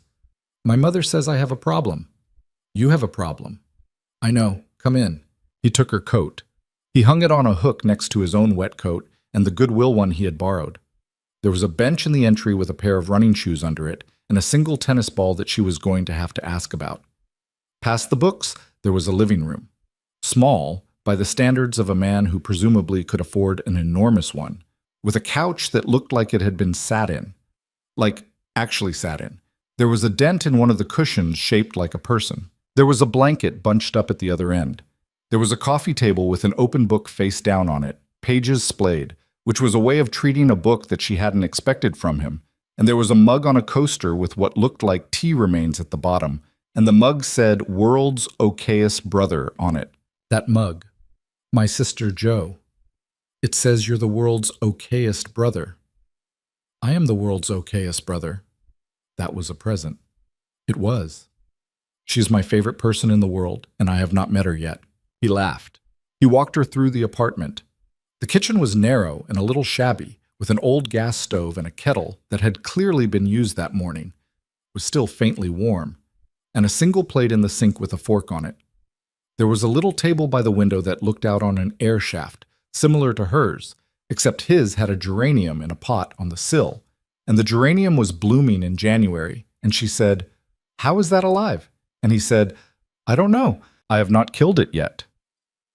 Past the kitchen, there was a hallway with 3 doors. One was a bathroom, old, with the kind of black and white hexagonal tile that ran under a claw-footed tub. One was a closet. One was the bedroom. He stopped at the bedroom door. He didn't open it. I'm not going to... We're not going in there yet. Okay. It's just, you haven't, I haven't. Adrian, it's fine. Okay. What's on the other side of it? What does it look like? It's just a bed and a chair and an alarm clock, and I assume some laundry on the floor because I left the house in a hurry last night. Is that where I'm supposed to sleep when I eventually stay over? I mean, yes, but... Yes, I haven't thought about it in those terms yet. Yes. Okay, for now. I'm sleeping on the couch. Absolutely not. I'm taking the couch. You're taking the bed. Don't argue. Lena, I slept on your couch last night. That's how this works. You can't sleep on mine tonight. I'm a grown man. I'm going to sleep on my own couch. We're going to argue about this later. Yes, we are. She set her duffel bag down next to the couch. She went to the window. His living room faced west, and she could see through a gap between 2 taller buildings a narrow slice of the Hudson, silver in the morning light, with chunks of ice floating in it. She pressed her forehead against the cold glass. Adrian came up behind her. He didn't touch her. He just stood close enough that she could feel him. I lived in Astoria for 4 years, she said quietly. I lived in the Bronx for 2. I've been in Hell's Kitchen for 3. I've never lived anywhere with a view of water. Okay. I didn't know that apartments like yours existed in real life. Lena, it's 2 bedrooms. There are many nicer apartments in this city. Shut up. Okay. Let me just be impressed for a minute. Okay. She stood at the window for another half-minute. Then she turned around. His face was tired. He had circles under his eyes. His hair was a situation. His tuxedo pants were still damp at the knees and at the cuffs. Shower, she said. You smell like a ballroom in snow. Thank you, Lena. Go, shower. I'll sit. I'll read one of your 9,000 books. Anyone you want? Anyone I want? Anyone. Even the signed ones. I'm going to destroy a signed one. Okay? I'm kidding. I know. He went. He disappeared into the bedroom and closed the door, and she heard drawers and the closet, and then a second later the bathroom door closed, and the shower started. The apartment made a sound she did not recognize, some kind of whine in the pipes. and then the water settled in. Lena stood alone in Adrian Vale's living room. She took a slow, deep breath. She did not know what to do with her body. For a moment she just stood there, palms pressed flat against her thighs. Then she sat on the couch, on his cushion, the dented one, and she pulled her feet up underneath her, and she looked around. There were pictures. That was what she had missed when he was walking her through. She had been too dazzled. There were pictures on a side table next to the couch. A wooden frame with a woman in a flowered blouse on a porch somewhere. The same woman from the photo on his desk. His mother. Another frame. 3 people, all in their 20s, arms around each other at what looked like a lake. 2 women, a man. The man was him, younger, thinner, sunburned across the nose. The 2 women were his sisters, clearly. One had his exact jaw. The other had a different face altogether, softer, rounder, laughing so hard at the photographer that her eyes were closed. There was one more picture. It was small, in a silver frame, and it was propped up slightly behind the others like it had been placed there not by an interior designer, but by a person. It was a man, older, 50s maybe, in a dark blue sweater, standing in front of a lit fireplace, holding a glass of something, smiling, tired, kind. She looked at the jaw. She knew, before her brain caught up, who it was. She set the frame back down. She did not touch it again. Her phone buzzed in her pocket. She flinched. She had forgotten she had a phone. She pulled it out. It was Marjorie from the office. She'd put her phone on silent last night somewhere in the chaos, and it hadn't buzzed all morning. Marjorie had sent 5 messages. Lena. OMG. Happy New Year. Did you have fun last night? Tell me. Lena.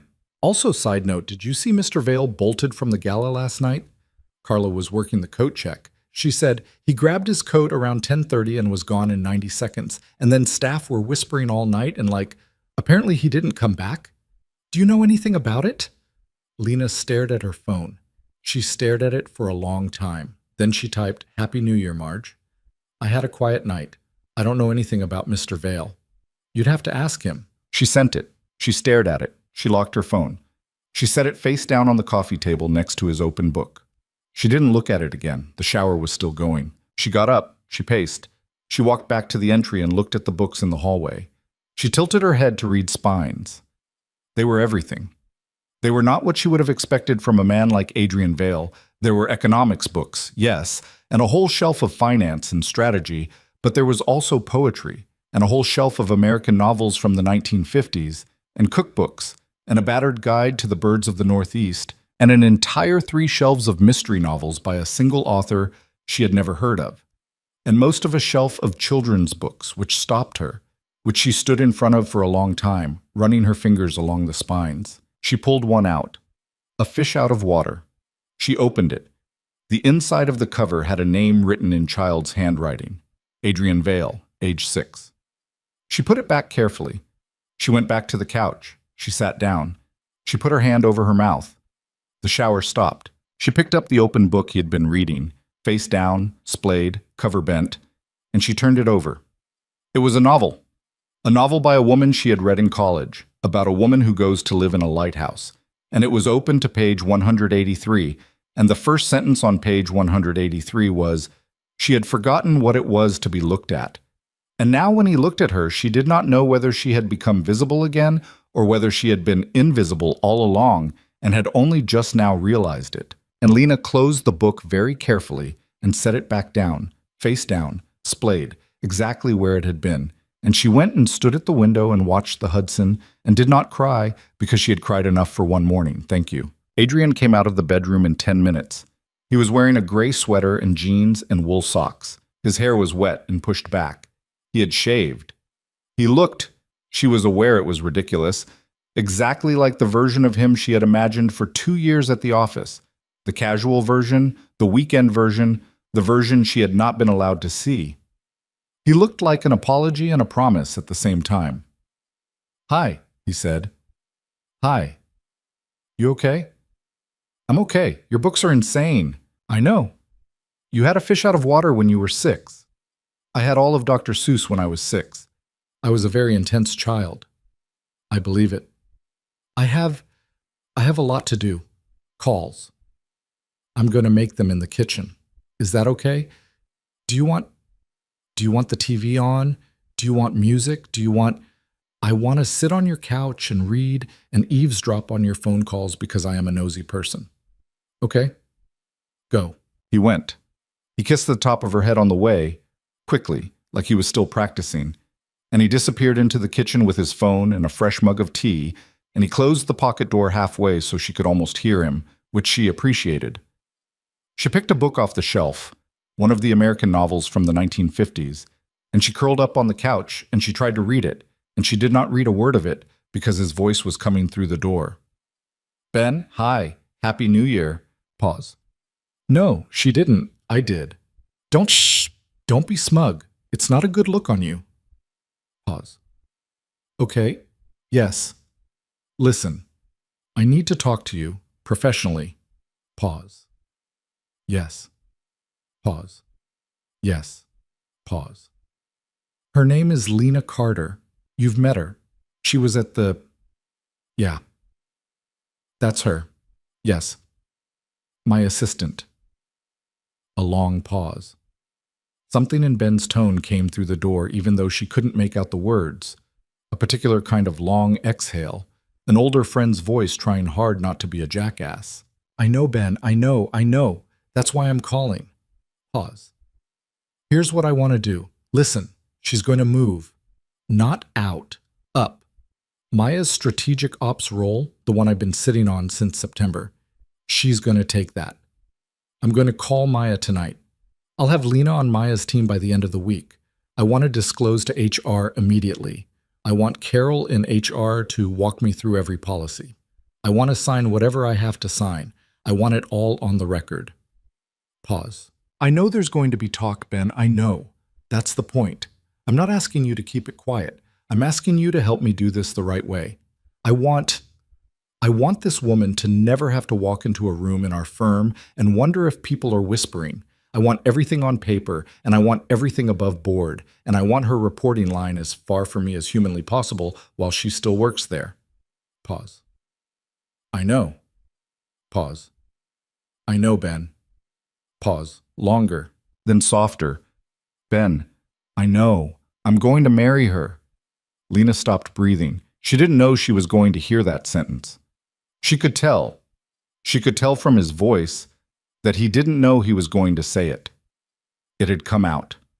It had come out in a phone call to his oldest friend at 10:38 in the morning on New Year's Day, while his hair was still wet and the woman he meant was sitting on his couch not reading a book. Through the door, she heard him exhale, once, shakily. Then, yes, no, we haven't, no, she doesn't know I just said that. I have not, okay, yes, Ben, I am aware of how I sound, yes. I understand I sound insane. I know I've known her for 2 years. I know I spent 2 years not saying anything. Yes, I am going to. I am not doing it tomorrow, Ben. I am not proposing tomorrow. I'm telling you. A longer pause, and then weirdly tender. Thank you, Ben. Pause. Yes, I love you too. Pause. Shut up, Ben. The kitchen door slid open. Adrian came out. His face was a little red. He did not look directly at her. He said, Ben is, he's going to help. Good. He had some things to say to me. Did he? He called me some names I'm not going to repeat in front of you. Uh-huh. He says hi. Hi back. Adrian sat down on the other end of the couch. He rubbed his face with both hands. Then he looked at her. He looked at her for a long time. Lena. Yes. I think you might have heard some of that. I heard most of that. He closed his eyes. Adrian. Yes. Come here. He came. He slid over. She lifted her book out of the way and he put his head in her lap, like a boy, like a man who had had a long morning, and she ran her fingers through his wet hair and she said, very quietly, I heard what you said at the end. I know. I'm not going to hold you to anything you said to Ben. Okay. But I'm going to remember you said it. Okay. And if you ever say it to me, not to Ben, not to anyone but me, I'm going to say yes. She felt him go still in her lap. Then she felt him turn his face into her thigh, very slightly, so she couldn't see his expression, and his breath shuddered once. Okay, he said. Okay. Okay. They stayed like that for a while. She kept stroking his hair. His breathing slowed. Outside the window, the light over the Hudson shifted. One of those flat January lights that slides over everything and makes the city look like a watercolor that's run. Her phone buzzed again on the coffee table. And again. And again. And again. She reached for it without disturbing him. It was the admin pool group chat.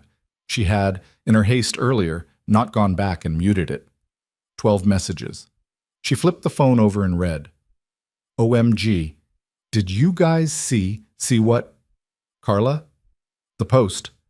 The post. The one from the gala. What post? What post, Carla? She felt her skin go cold. Hold on. I'll send the link. A link appeared. It was to a gossip column, a society site that covered the kind of events where people at the Whitestone Gala were photographed. Lena tapped it before she thought about what she was doing. The headline read, Mystery Exit. Vail Capital CEO bolts from Whitestone benefit.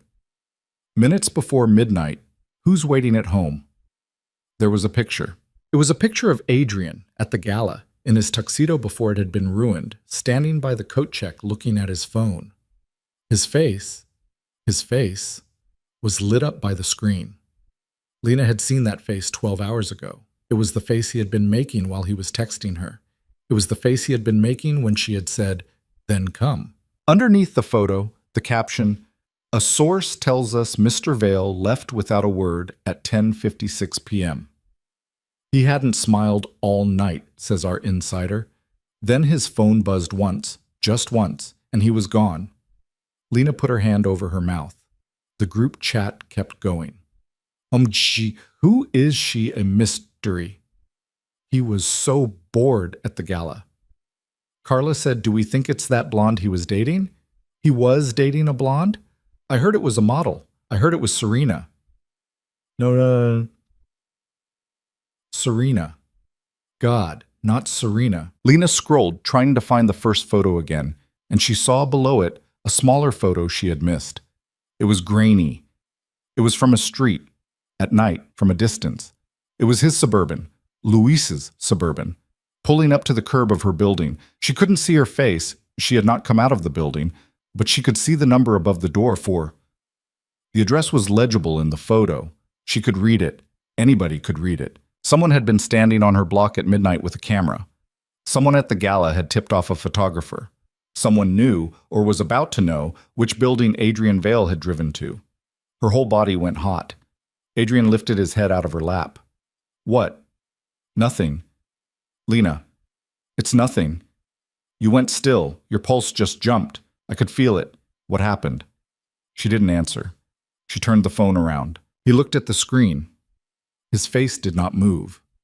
He read. He scrolled. He read some more. His jaw went tight in a way she had seen maybe 3 times at the office. Once, when a trader had lied to him, and twice when a deal had gone sideways. Okay, he said. Adrian. Okay. Okay. Lena, listen to me. Listen. This is going to happen. This was always going to happen. This was going to happen on Monday if it didn't happen today. Adrian, they have my building. I know. They're going to figure out which apartment. They are not. Adrian. Lena, listen. Listen. Gerald. Gerald downstairs. Gerald has been there for 41 years. There is not a photographer alive who is getting past Gerald. You are safe in this building. You are safe in your building too because you have a locked vestibule and the camera was across the street last night. They did not see you. They do not have you. They will not get you. They have the address. They have the building on your block. They don't have the apartment. They don't have the name. They don't have you. Until they do. Until they do. He set the phone down. He took both her hands. Lena, look at me. She looked at him. Her eyes were wet. She couldn't tell if she was scared or angry or just overwhelmed. Probably all 3. This is the part I warned you about, he said. This is one of the 40 things. This is one. There are going to be more. We are going to deal with them. We are going to deal with them together. And I am telling you right now, right this second, if at any point this is too much for you, if at any point you want out, you get out. You tell me and you get out, and I don't fight you. I mean that. I'm not going to pretend. I'm not going to pretend I won't be wrecked, but I will not fight you. Your life matters more to me than mine does right now. Adrian, I mean it. I know you mean it. Okay. But I'm not leaving. Okay. I'm not leaving you because some gossip website wants a picture. Okay. I grew up in foster care, Adrian. I have been through worse than a gossip column. I know you have. So we're going to be okay.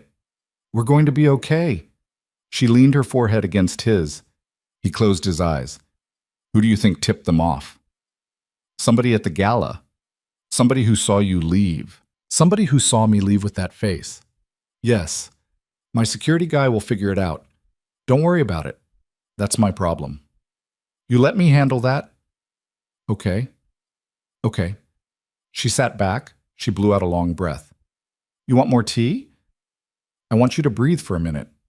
I'm breathing. Slower. She breathed slower. He watched her. He didn't blink.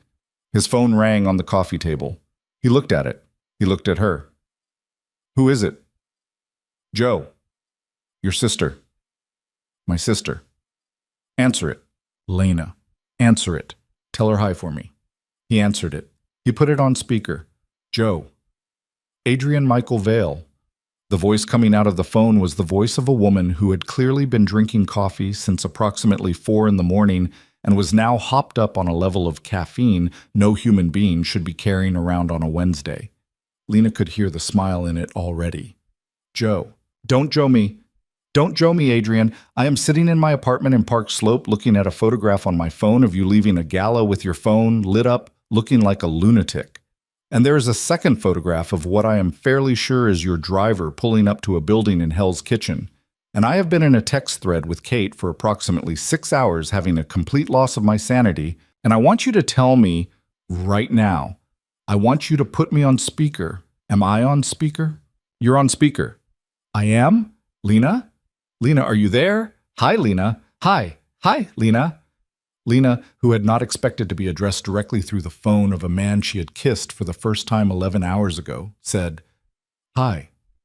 Oh my God. Joe. Oh my God, Adrian. Joe, please. Lena, hi. I'm Joe.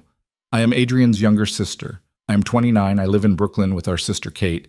Kate and I have been waiting for you for 1 full year. I am about to be extremely embarrassing. I'm going to apologize for it in advance. And then I am going to do it anyway. Are you ready? You are our favorite person, Lena. You're our favorite person. We don't know you, and you are our favorite person. My brother has been an absolute disaster for you for 1.5 years, and we have had to listen to it. Listen to it, Lena. He has no one else to talk to. It all comes to us. And so you are our favorite person in the world. And we are going to love you if you want us to, and we are going to leave you alone if you don't want us to, and I am so sorry that you found out any of this by phone instead of in person at a reasonable Sunday dinner, like a normal family. But we have technically, we have known about you for 1 year, so it's hard to take it slow. I'm sorry. Joe. Adrian. Take the breath. I'm breathing. Lena. Yes. My sister Joe. This is Joe. Lena was laughing. She had covered her face with both hands, and she was laughing, not crying, laughing, which was different. And Joe on the phone was laughing too, and Adrian was shaking his head with a tiny, helpless, pleased smile. And Lena said, Hi, Joe. It's really nice to meet you. Meet me? We have not met. We need to meet. We need to meet immediately. Kate is literally losing her mind. Kate, do you want to say hi? Kate's here. A new voice came on, older, drier. Hi, Lena. Hi, Kate. I apologize for my sister. It's okay. It is not okay. Kate, I'm going to be a lot calmer than her, I promise.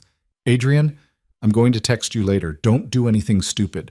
Lena, it is very nice to half meet you. When this dies down a little, please come to Brooklyn. I will make you dinner.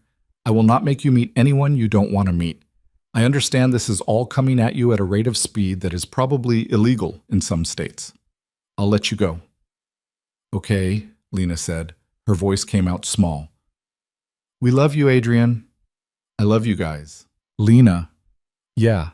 We're glad you said yes." "To what?" "To any of it." Joe made a noise on the phone that could only be described as a squeal. Kate said, "Joe, we're hanging up now." And she hung up. The silence in the apartment after was loud. Adrian set the phone down. He looked at her. "That is Joe and Kate. That is Joe and Kate. That is a lot of Joe and Kate at the same time. Yes, I will pace them." "Okay." They come in a pair and they go at about 100 miles an hour, and I am aware that they are a lot. I have been apologizing for them professionally since I was 15 years old. I will shield you from Adrian. Yes. I don't want to be shielded. He looked at her. Okay. I want to meet them soon, this week. Maybe with your mother. I don't want to do it slow. I don't have a script for how to do this, Adrian. I don't know how other people do meeting the family. I don't know what the rules are. I have never had a family to bring anyone home to, and I have never been brought home to anyone else's. I don't want to do it slow. I want to do it like they want to do it. I want to do it today, if we have to. I want to get into it. He stared at her. Lena. What? That is a very generous thing to say. It's not generous. It's generous. It's selfish. I want in. He reached for her. He pulled her across the couch. He pulled her until she was half on his lap, and he had one arm behind her back and one hand on the side of her face, and he kissed her forehead, and he kissed her eyebrows, and he kissed her nose, and he kissed her mouth, and he said into her mouth, "Okay, okay, okay." They stayed like that for a while. Then his phone rang again. It was his mother. He looked at Lena. Lena said, "Pick up. It's going to take half an hour. Pick up." He picked up. Lena slid off his lap. She went to the kitchen. She made herself a cup of tea with the old kettle and the ceramic mug that said "World's Okayest Brother" on it. She went to the window of the kitchen and looked at the geranium and thought, "How are you still alive?" Then she went back out to the living room. Adrian was on the couch. He was talking to his mother. It was a face she was going to see a lot of, she realized. It was the face of a man on the phone with someone he loved, not hiding anything, not guarding anything. It was a face she had never seen at the office. He said, "Mom, she's right here." Pause. "Mom, yes, I'm going to put her on." He looked up. He held out the phone. Lena stared at it. "She wants to say hi," he said. Lena's heart was in her mouth. She had never talked to a mother on the phone because mothers did not call her. Friends' mothers had not been her mothers. She had not done this. She had, at 31, not done this. She took the phone. "Hi. Sweetheart." The voice on the other end was warm. It was older. It was a little tired. It had a faint New York accent under decades of Connecticut. "Hi, Mrs. Vale. Elaine. Elaine, hi. Are you okay, honey?" I'm good. I'm okay." "Adrian tells me you've had a very strange 24 hours. Yes, it has been very strange. Do you need anything?" I'm asking because I can bring it." "Mrs. Elaine, I'm okay. We just had breakfast." "Where?" "The Blue Owl, on 8th. "Oh, the Blue Owl. Norma?" "Norma was there. She's been there 30 years. She's a doll. She gives good pancakes." "She gave good pancakes. I'm coming into the city tomorrow, if the road's open. I would like to come over to Adrian's, just for an hour. I don't want to impose. I know Adrian just told me a lot of things very fast, and I know you probably don't. You probably don't know me from a hole in the wall, and I don't want to march into your life and scare the daylights out of you. I will come for an hour. If you don't want to meet me, tell me now, and I will come another time. I am very good at being told no. Adrian's been telling me no for 38 years. Lena started laughing. "Elaine, yes, honey. I would like to meet you tomorrow. A pause, then quieter. Okay, sweetheart, okay, okay. Her voice cracked once. Lena pressed the phone against her ear and she closed her eyes. I don't have a mother, Elaine. Oh, honey. I don't, I just want you to know that. I don't want you to find out later. I don't have a mother. I don't have a family, so I might be bad at this. I might. I don't know how to do this. I will try, but I might be bad. There was a long silence on the other end. Lena had her eyes closed, and she could hear Elaine Vale breathing. Sweetheart. Yes, I'm going to tell you something. You don't have to say anything. You can just listen, okay? Okay. I have been a mother for 40 years. I have been a mother to a son who is impossible, and 2 daughters who make me tired just thinking about them. I have been a mother to a dog who was worse than all 3 of them combined. I am very experienced at being a mother. Do you understand what I am telling you? Yes. You're not going to be bad at this. I'm going to be good enough at this for both of us, okay? Okay.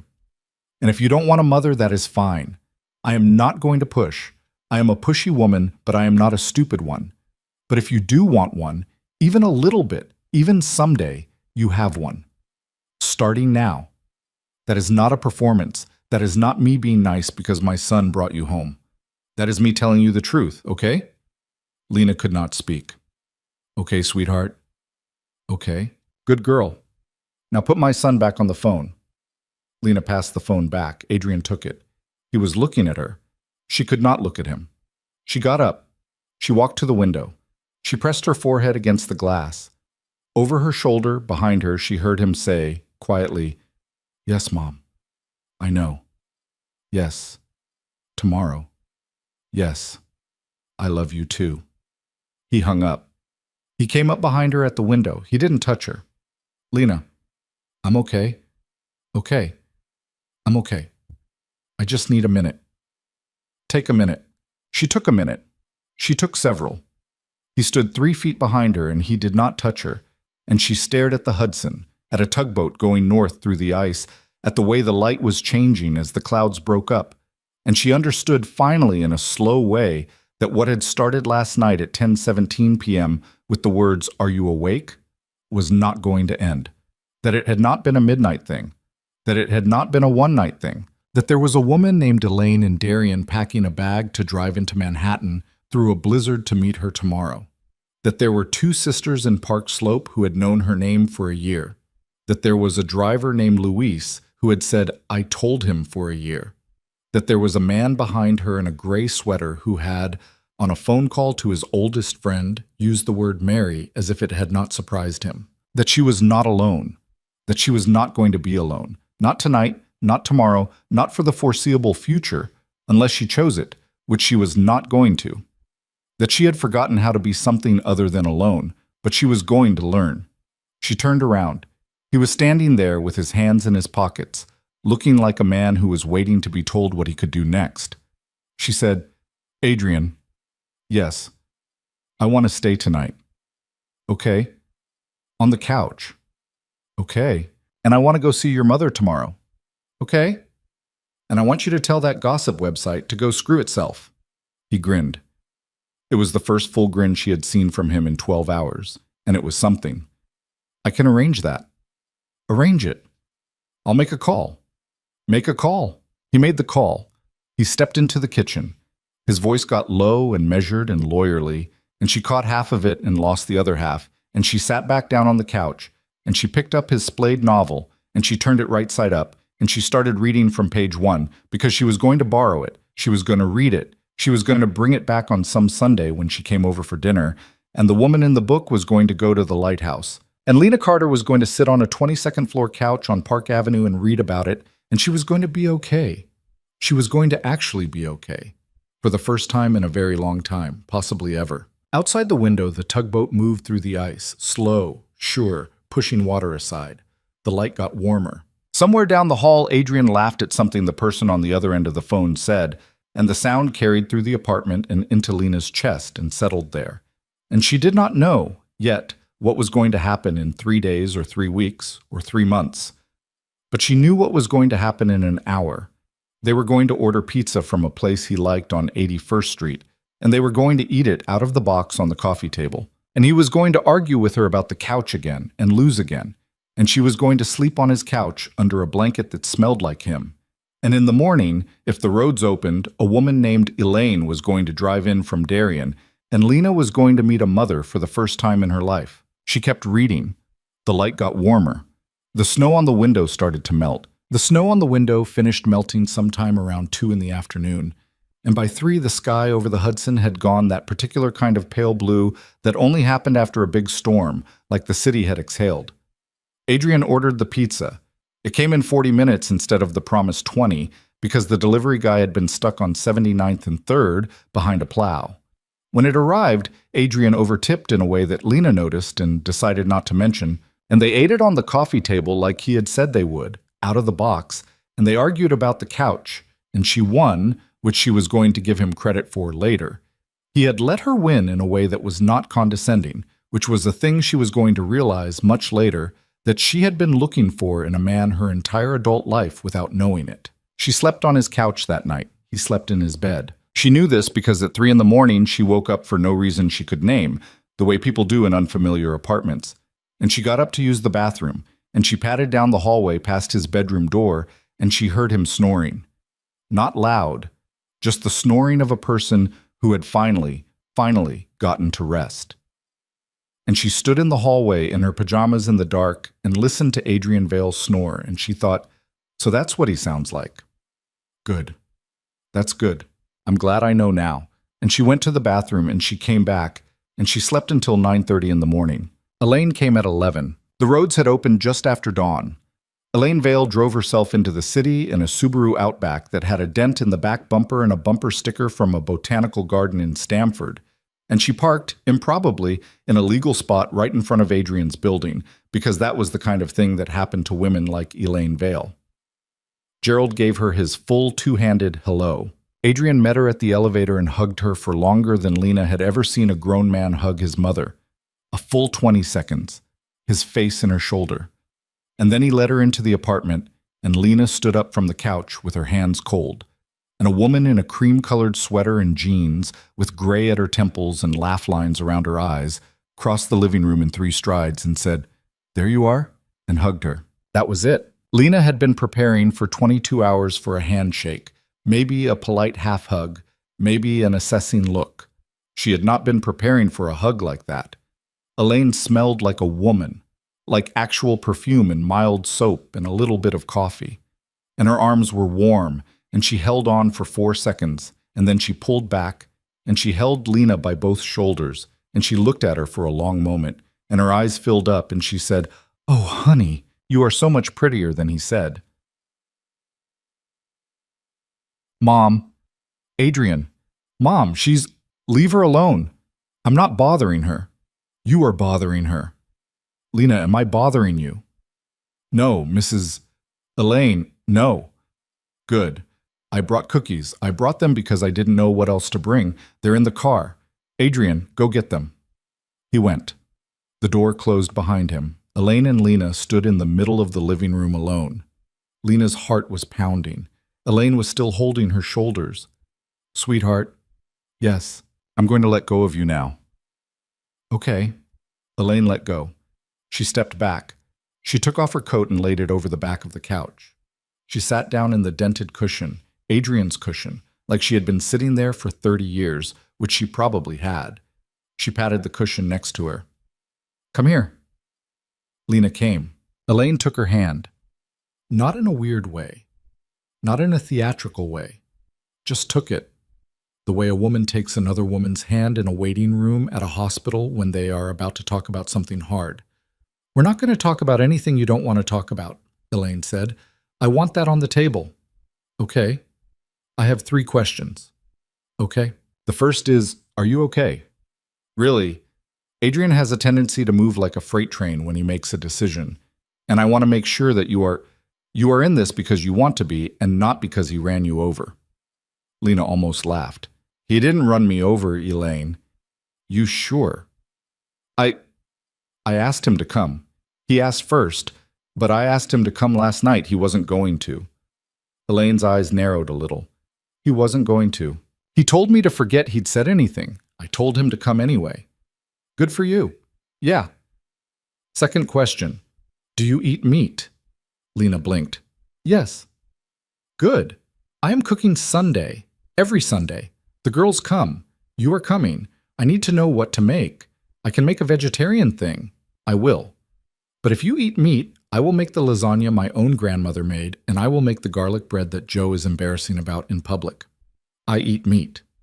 Excellent. Third question. Okay. Elaine paused. Are your parents alive? Lena took a breath. I don't know who my father is. My mother is somewhere. I haven't seen her since I was 5. She signed away her rights. She had her reasons. I don't have a relationship with her. Okay, honey. I just wanted you to know. I know. Adrian told me. I'm asking because I wanted you to tell me. Because I'm not going to pretend I don't know. And I'm not going to not ask. And I'm not going to make you feel like you have to explain. I just wanted to give you a chance to tell me anything you want me to know before we go any further. That's all? That's all? That's all I have to tell you. Okay. I had some good foster parents for a while. A woman named Mrs. Mendez. She was nice to me. She taught arts and crafts, and she hugged me at the end of every class. What happened to her? I got moved when I was 10. Elaine's face did something complicated. Do you know where she is now? No. Do you want to know? Lena looked at her. Maybe, she said. Someday. I don't know. I never looked. I was afraid of what I'd find. Okay? Whenever you want to. You don't have to. Just whenever you want to. Okay? I'm not going to be her, honey. I'm not trying to be. I am not here to replace anyone. I am here to be an extra person. Do you understand? I am here to be a person who knows your name. Okay. That's all. Okay. Adrian came back in with the cookies in a round tin, and Elaine said cheerfully, We're done being heavy. Come here and sit down. Tell me about this pizza box you left on my couch. That was how Elaine Vale came into Lena Carter's life. She came through a front door with a tin of cookies, and she said, There you are.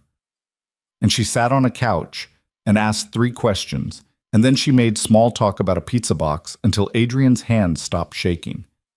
And when she left at 2 in the afternoon, after an hour that was the easiest hour of Lena's life, she hugged Lena again and whispered in her ear, Welcome, sweetheart. And she walked to the elevator with her coat over her arm, and Gerald took her down. Adrian closed the door. He turned around. He looked at Lena. She was crying. He said, Oh, no. Adrian, oh, no. What did she say? It's good. It's good. It's good. She's just what I thought she was going to be. She's exactly what I thought. Adrian, I was so scared. I know. She called me honey. That is her word. She calls the mailman honey. Lena started laughing. She was laughing and crying, and she sat down on the couch and put her face in the cushion, and Adrian stood in the middle of the room and watched her, not knowing whether to come closer or give her space, because he was 38 years old, and he had not been through this before any more than she had. The rest of that week came fast. On the 2nd of January, a Thursday, Adrian called Ben Wachtel back at 7 in the morning. By 9, he had a meeting with Carol in HR. By noon, he had disclosed the relationship in writing to the head of HR and to the chief operating officer and to 2 board members with a memo that Ben had helped him draft at 2 in the morning on New Year's night. The memo said, in short, I am in a relationship with Lena Carter, who has worked as my executive assistant for 2 years and 3 months. I am asking that she be transferred to the strategic operations role under Maya Torres, which has been open since September. I am recusing myself from any performance review, compensation decision, or personnel action regarding Ms. Carter going forward. I am fully prepared to take any disciplinary steps the firm deems appropriate. Carol, who had been in HR for 22 years and had seen every single version of this kind of thing, read the memo twice. She set it down on her desk. She looked across at Adrian. Mr. Vale. Yes. In 22 years, I have never, not once, had a man in your chair hand me this particular piece of paper before somebody in my department had to go find him. I understand. You came to me first. I did. Why? Because it is the right way to do it, and because I do not want her. He stopped. He took a breath. Because I do not want her spending one day looking over her shoulder wondering when the other shoe is going to drop. I want the shoe dropped, now, by us, on our terms. I want everything on paper. I want her walking in on Monday knowing exactly where she stands. Carol nodded once, slow. Okay? Okay? Okay, Mr. Vale, let's talk about the rest of the week. The rest of the week was meetings. It was Maya Torres who hugged her, in the hallway on Friday afternoon when Lena came in to sign the transfer paperwork and said, I have been trying to poach you for 14 months. I am thrilled that whatever happened, happened. Welcome to my team. It was the 15% raise. It was an office with a door, 3 floors down from where Adrian worked. It was a short, brisk conversation with Carol in HR, at which Lena signed a document acknowledging the relationship and acknowledging that she understood she had the right to report at any time any behavior by Mr. Vale that made her uncomfortable, and that reporting such behavior would in no way affect her employment, and that she understood this and that she was not being coerced, and that she was entering this relationship of her own free will. Lena signed it. She read every word. She signed it. Carol slid the signed copy across the desk and put it in a folder and said, All right, you're free to go. Congratulations on the new role. That's it? That's it, Miss Carter. It's just, you were expecting me to ask you invasive questions. I've been doing this a long time. If you wanted to tell me anything, you'd be telling me. You're not, so I'm not going to ask. Welcome to Strategic Ops. Lena walked out of the HR office on the 39th floor, and she stood in the hallway for a minute with her hands shaking, and she realized that the only person at the firm who was going to make the next 6 months of her life hard was not going to be HR. HR had done its job. HR had given them a blueprint. The next 6 months were going to be hard because people were people, and people talked, and the gossip column had already run the photo, and somebody on Tuesday in the break room was going to refuse to make eye contact with her, and somebody on Wednesday in the elevator was going to stop a conversation when she stepped in, and somebody on Thursday at a happy hour she wasn't invited to was going to say things about her that she would not hear for another 3 weeks. That was going to happen. Adrian had warned her. She had agreed to it. The first rough day was a Wednesday in mid-January. She was coming out of a bathroom on the 38th floor, which she should not even have been on anymore. She had been up there to drop off a file for Maya, who had asked her to hand-deliver a signed agreement to a senior partner. And as she stepped out, she heard 2 women at the sinks. One was saying, and I'm just saying, like, come on, she was his secretary. The other, executive assistant. Same thing. Not really. Whatever, you know what I mean. It's gross. It's just gross. There's a reason there are rules about this. They followed the rules, Kim. They followed them after he was already sleeping with her. You don't know that. Come on, Janine. Lena turned around and walked back into the bathroom. She pushed open the stall door. Kim Foley, from marketing, was at the sink with her mascara in her hand, and Janine Kapoor, from legal, was next to her, and they both saw Lena in the mirror at the same time. And Kim's mouth actually dropped open a little, and her hand froze halfway to her eye with the mascara wand still in it. Lena walked past them to the sink. She washed her hands. She dried them on a paper towel. She threw the paper towel in the trash. She looked at Kim in the mirror. Kim. Lena, I'm not going to tell you you're wrong. What? I said, I'm not going to tell you you're wrong. You think what you think. I'm not going to change your mind in a bathroom on a Wednesday. But I'm going to tell you 2 things. 1, he was not sleeping with me before. He walked across town in a snowstorm on New Year's Eve, and I opened my door and he told me out loud that he had been in love with me for 2 years, and I told him I had been in love with him for 2 years, and we have been trying to do it right ever since. 1 kiss on my couch before midnight, and he slept on it alone, and we told HR on the 2nd, not a day later, not an hour later. And 2, Kim had the mascara wand pointed down now. She looked like she was going to cry. Janine was staring at the counter. 2, Lena said. If it had been you. What? If it had been you, Kim. If Adrian Vale had walked up to your desk a year ago and smiled at you a certain way and asked you to dinner, you would have gone. I love you. I've known you for 2 years. You would have gone. And everybody in this building would have been happy for you because you're blonde and you're pretty and your father plays tennis with the chairman. And I'm not blonde and I'm not pretty in that way and I don't have a father. And I want you to ask yourself, the next time you're in the bathroom talking about me, what the real thing is. The real thing under the gross thing, okay? Kim was not moving. Lena said, "Have a nice afternoon, Kim. Hi, Janine." And she walked out of the bathroom. She got 3 feet down the hallway and she had to lean against the wall because her legs were shaking. She stood there for a full 30 seconds with her eyes closed, breathing. And when she opened her eyes, Maya Torres was standing at the end of the hallway with a cup of coffee in her hand. And Maya had seen her come out of the bathroom. And Maya had seen her stop against the wall. And Maya walked over and stood in front of her and said, "Elevator." "What?" "Elevator. Now. We're going to lunch. I don't care if you've eaten. Come with me." Maya took her to a sushi place on 55th Street and she ordered them both udon. And she told Lena across the table, "I have had that bathroom conversation about me 3 times in my life. 3 times, at 3 different firms. Once in the year 2006, once in the year 2012, once in the year 2019. I'm going to tell you the same thing that the woman who took me to lunch in 2006 told me, which is, this will pass, but it will pass slower than you think. And in the meantime, you will do your job very, very well, because that is the only thing that has ever shut people like Kim Foley up. You got that?" I got that. "Good, eat." Lena ate. It did pass. It passed slower than she wanted it to. It was February before the elevator conversation stopped stopping when she got in.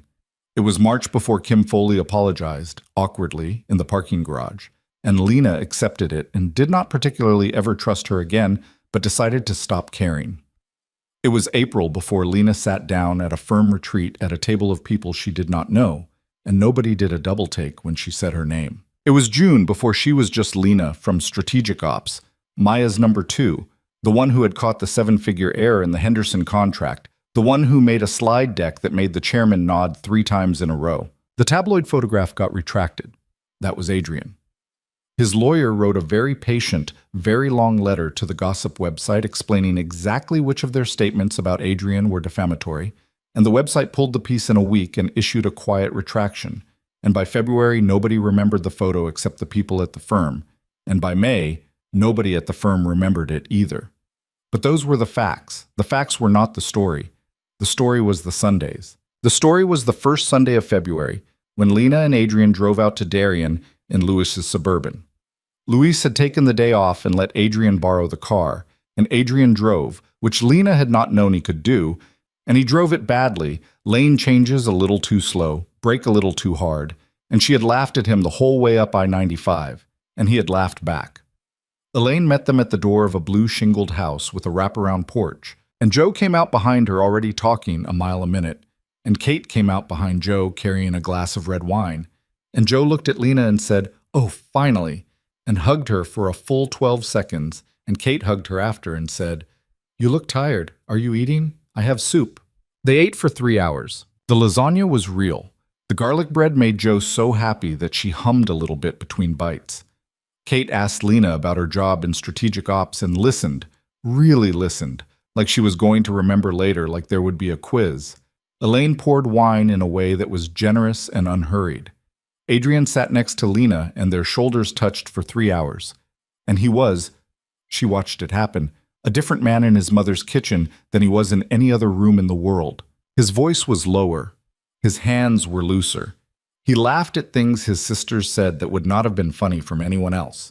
He was 38 years old, and he was somebody's little brother and somebody's only son, and Lena had not ever seen anybody be that before, up close. After dinner, Kate put on music in the living room, and Joe pulled Lena up by both hands and said, "We are going to dance." And Lena said, "Oh, I'm not. I don't."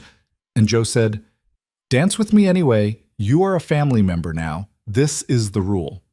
And Lena danced in a cream-colored living room in Darien, Connecticut, on a Sunday night in February, to a song she did not know, with a woman she had known for 6 weeks who loved her without question. Later, at 10 o'clock, she stood at the kitchen sink helping Elaine wash dishes. Adrian was outside on the porch talking to Kate. Joe had gone upstairs to change out of her heels. It was just Elaine and Lena, elbow deep in warm water, the window over the sink fogging from the heat. "Honey." "Yes." "Can I ask you something?" "Of course." "Adrian told me about... He told me about Mrs. Mendez." Lena stopped scrubbing the plate she was scrubbing. "I wasn't... He didn't tell me to talk to you about it. He told me because he cries about it, a little, which you may not know. He told me because he has been crying about it for a month and he didn't know what to do with it. I'm not bringing it up to hurt you." "Okay. I wanted to tell you that if you ever want to look, I have a friend. She works at the state. She finds people. She's good. She does it quiet. She doesn't make a fuss. If you ever want to look for Mrs. Mendez or the others or any of them, you have someone you can ask." That's all I wanted to say. Lena set the plate down. She wiped her hands on a dish towel. She said, "Elaine." "Yes, honey." "Yes." "Yes?" "Yes, I want to look. I didn't know I wanted to until just now. I want to look for Mrs. Mendez. I want to know if she's still alive." Elaine nodded. She did not hug her. She did not make it a thing. She said, "Okay, I'll have my friend call you Tuesday." Mrs. Mendez was in San Antonio. She was 71 years old. She was alive. She had retired from teaching 15 years ago. She had 2 grown sons and 4 grandchildren. Elaine's friend found her in 3 weeks. Lena got a phone call on a Thursday in March and wrote down a phone number on a sticky note at her desk and stared at it for the rest of the afternoon. She called on a Saturday morning. She sat on Adrian's couch. He sat in the kitchen with the door closed because she had asked him to, because she needed privacy for this without needing him to be gone. She dialed. The phone rang 4 times. A woman picked up. "Hello?" Lena could not speak for a second. Then she said, Is this Mrs. Mendez? Rosa Mendez?" "Yes. Who is this?" My name is Lena. Lena Carter. You taught me when I was in arts and crafts at the center in Poughkeepsie when I was 9. I know you probably don't." There was a silence, a long one. Then, "Mija." Lena made a sound like a person being hit. Lena, Mija, you... Oh, sweet girl, you found me. You found me. I have thought of you. I have prayed for you. Oh, sweet girl, you are alive. You are... Where are you, Mija? Where are you?" "I'm in New York. I'm okay. I'm good. I'm okay. Tell me. Tell me everything." Lena told her. She told her for 90 minutes. She told her about aging out, and about the jobs, and about the apartment, and about Adrian, and about Elaine, and about Joe and Kate, and about the job in strategic ops, and about Mrs. Mendez herself, about the star, about the popsicle stick star, about how it was on her Christmas tree every year since she was 9, because Mrs. Mendez had said, at the end of that class, "You are such a good girl, Mija." And Lena had carried that sentence in her chest for 22 years. Mrs. Mendez cried. Lena cried. They made a plan for Lena to fly to San Antonio in May. Adrian bought the ticket. He did not make it a thing.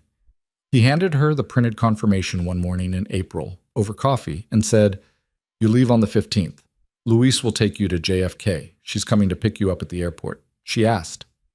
That was it. Lena flew to San Antonio on May 15th. Mrs. Mendez, smaller than she remembered, her hair white now, her hands soft and wrinkled, met her at arrivals, and Lena walked through the crowd and saw her and started crying from 50 feet away.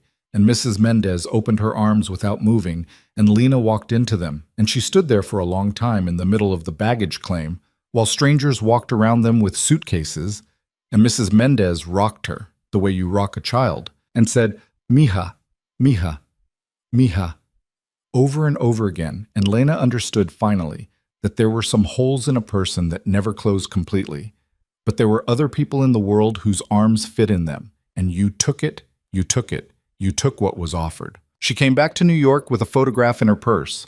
Mrs. Mendez at the kitchen table with a coffee cup. Lena put it on Adrian's fridge next to the photo of her and Monica at the diner, and Adrian walked into the kitchen and saw it and didn't say anything. He just put his hand flat against the fridge next to it for a second, like a benediction, and went to make tea. Things were going to keep happening. The gossip column came back once, in August, because the head of a different firm saw Adrian and Lena at a restaurant on the Upper West Side and commented on it to the wrong person at a dinner. The column ran a paragraph. This time Lena saw it before Adrian did, and she showed it to him, and he read it, and he said, "Do you want me to call the lawyer again?" And she said, "No, let them talk. I don't care anymore. Do you care?" And he said, "I have not cared in months." And they didn't call the lawyer, and the column ran its paragraph, and nothing happened. Nothing. Her phone didn't blow up. Maya didn't call her into a meeting. HR didn't put a new piece of paper in front of her. The world kept turning.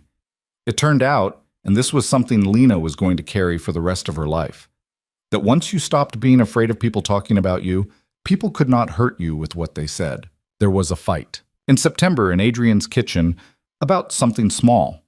About a trip to Vermont that she wanted to take, and he said he couldn't take off for. And she said he could, and he was using work as an excuse. And he said he wasn't, and she said he was. And it turned, the way fights turn, into something that was not about Vermont. It was about the way he still, after 9 months, sometimes worked at his phone at dinner. It was about the way she, after 9 months, still sometimes withdrew when she was upset instead of saying she was upset. She said, "You are doing the thing your mother told me you would do." He said, "What thing?" "You are going quiet." "Lena, I am not going quiet. I am answering an email from Tokyo. It is, you said you would work on it. I am working on it." "Are you?" Long silence. He put the phone down. "I'm sorry." "Okay. I am. I'm sorry. I don't want to be the kind of man who does this. I don't want to be the kind of woman who disappears in fights. We both have stuff, Adrian. We're both going to have to keep working on it." "I know. I'm not going to leave." "I know." "Say it." "I know you're not going to leave." "Say it to me." "I'm not going to leave, Lena. I'm not. "Okay." They went to Vermont. He left his phone in a drawer in the cabin. She saw him, one morning at a diner in a town called Manchester, look across at her over a plate of pancakes at 9:30 a.m. in a flannel shirt he had bought at a thrift store for $6 the day before. And she thought, "Oh, this is my life. This is my life now." He asked her to marry him in October. It was not a huge thing. He did not rent out a restaurant. He did not hire a plane. She would have murdered him if he had. It was a Saturday night, and they were in her apartment. She had not given up 4B. She was not going to, not yet, not for a while. She was going to keep it because it was hers, and she had paid for it, and the tiny Christmas tree lived there, and she had been cooking, badly, a pasta dish from one of his cookbooks, and she had burned a pan, and he had sat down at her tiny kitchen table with the ring box in his hand, and he had said, "Lena, shek gi pon." She had turned around with a wooden spoon in her hand. "Adrian, the pan is—" Lena put down the spoon. She had put down the spoon. He had not gotten on a knee. He had known better. He had sat at her tiny kitchen table in a gray sweater, with the pan smoking behind her on the stove, and he had set the box on the table and flipped it open. And the ring inside was a small one, a thin band with a single stone, which she was later going to find out had been his grandmother's, Elaine's mother's. And Elaine had given it to him at Christmas last year, saying, "When you know, you know." He said, "Lena, I don't have a speech. I rehearsed one a long time ago, and I forgot it. I love you. I am going to love you until I die. I want to marry you, please. Will you marry me?" She had said, "Yes." He had said, "Okay." She had said, "Okay." The pan had kept smoking. They had burned the pasta. They had eaten toast. They were married on a Saturday in December, 11 months and 16 days after the night he had knocked on her door. It was small. It was in Elaine's living room in Darien because Lena had said she did not want a venue. She did not know what to do in a venue. She wanted a living room. There were 28 people. Joe cried. Kate gave a toast that made everyone laugh. Maya Torres came. Ben Wachtel came and got drunk and hugged Adrian for too long. Luis came in a new suit with his wife Marina, who was a woman Lena adored on sight, a woman who pinched Adrian's cheek and called him Niño. Norma from the Blue Owl came because Lena had invited her, and Norma cried harder than anyone, including Mrs. Mendez, who had flown up from San Antonio and walked Lena from the kitchen to the living room arch where Adrian stood waiting in a dark blue suit, not a tuxedo, never a tuxedo, not after January. Lena wore a cream-colored dress and her hair down. She held a small bouquet that Joe had tied together with a ribbon 30 minutes before the ceremony. She walked across the rug that she and Adrian had danced on in February, and she reached Adrian, and the officiant, a kind woman with short hair who had known Elaine for 30 years, began to speak, and Lena could not hear a word of it because she was looking at Adrian, and Adrian was looking at her, and the room was full.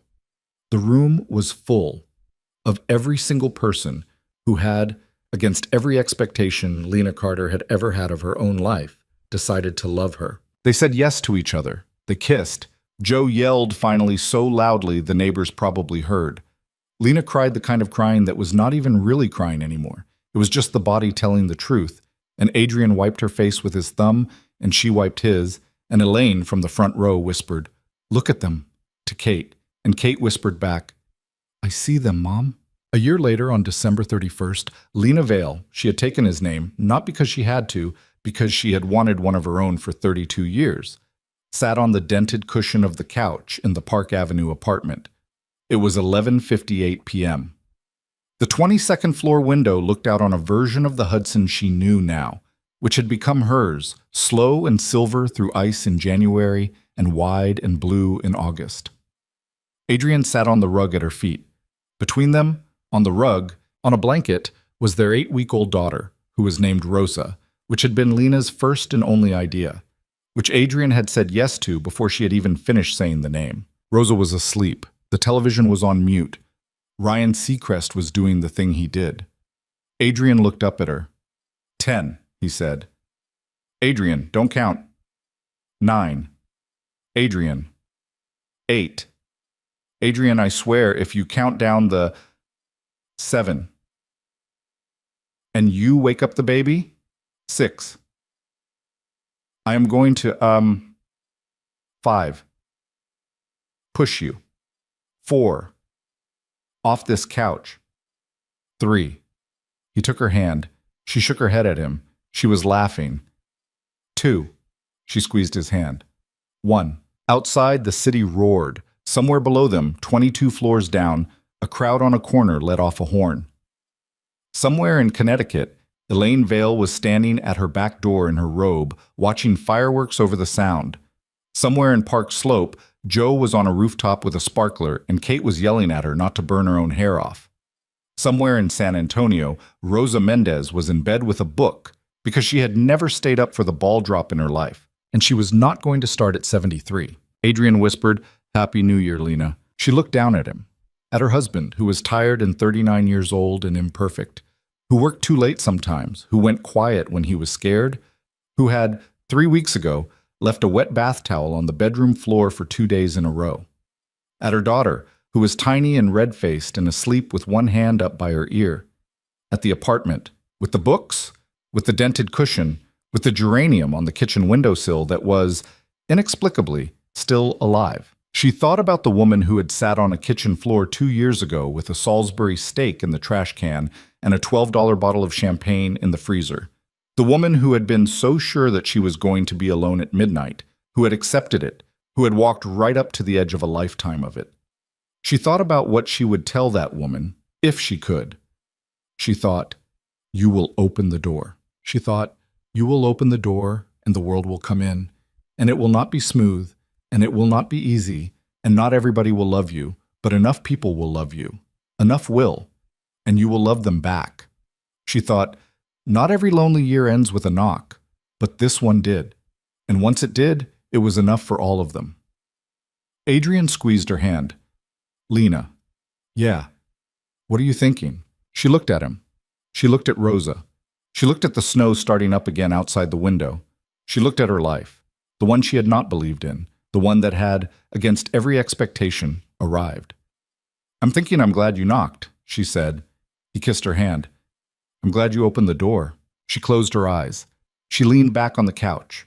Somewhere downstairs, a neighbor was playing music, the bass thumping up through the floor. Outside, the city was still roaring. Rosa stirred and settled. The radiator in the corner of the living room made a sound that Lena did not hear anymore, because she had stopped hearing it months ago, because that was what happened when a place became home.